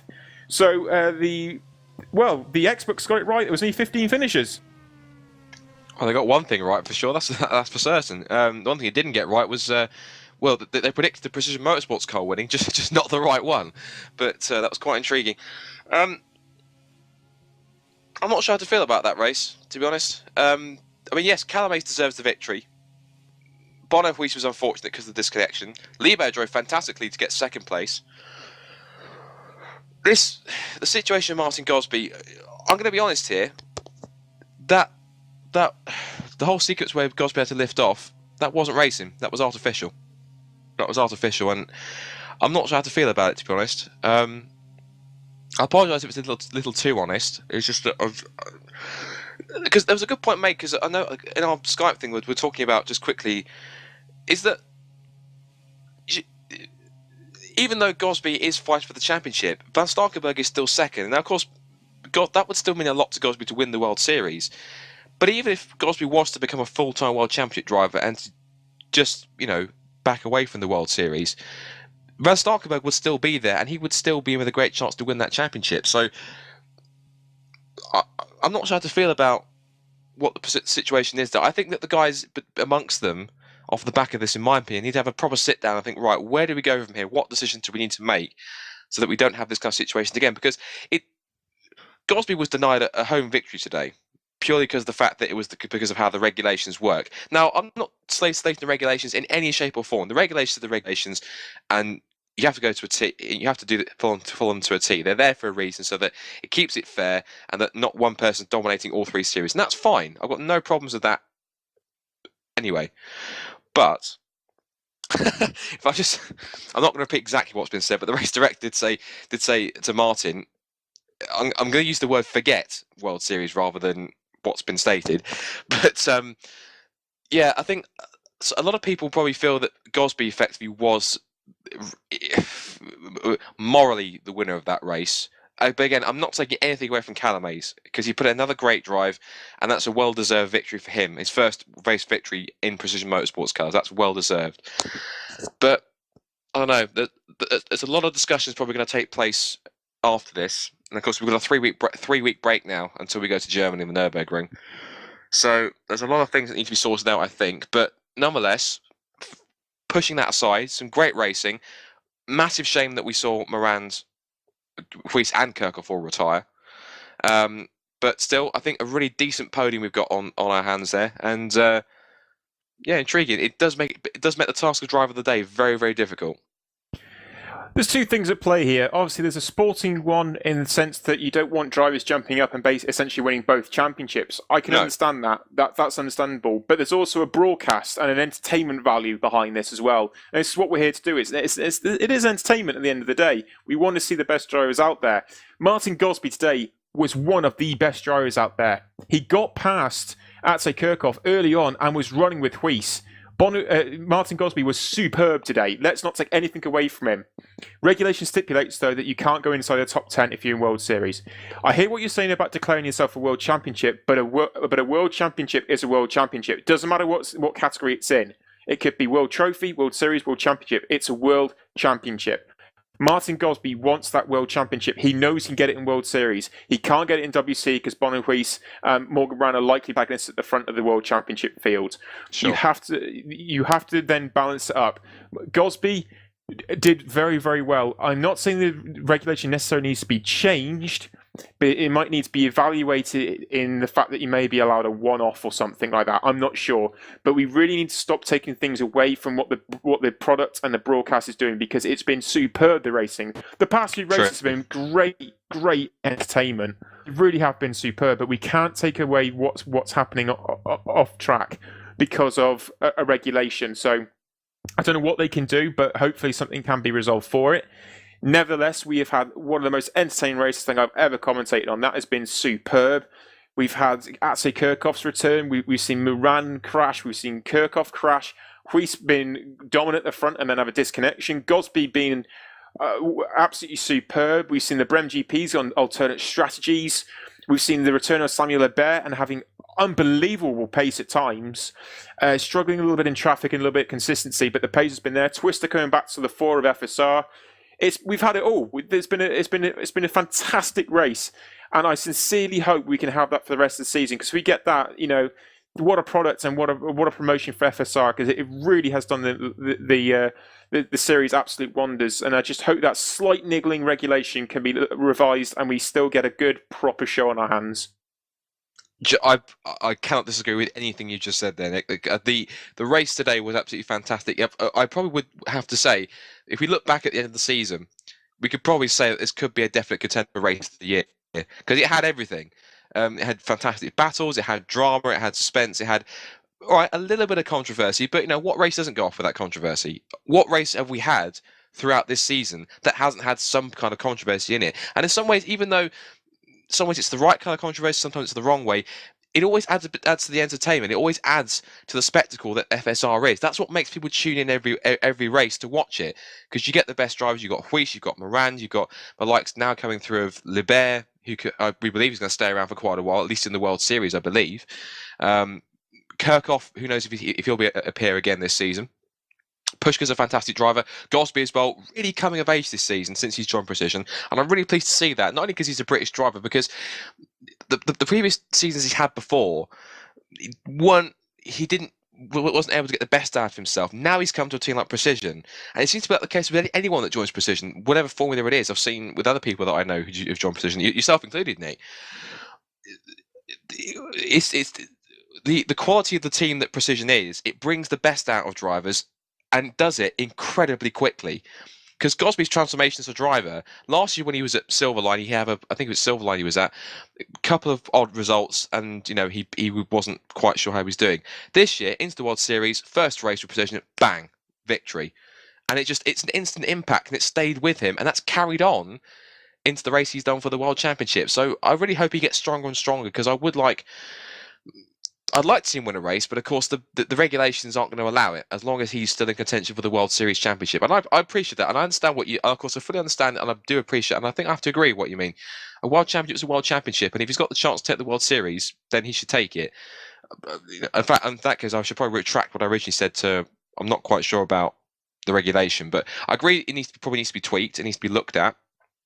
But on the whole, great spectacle today.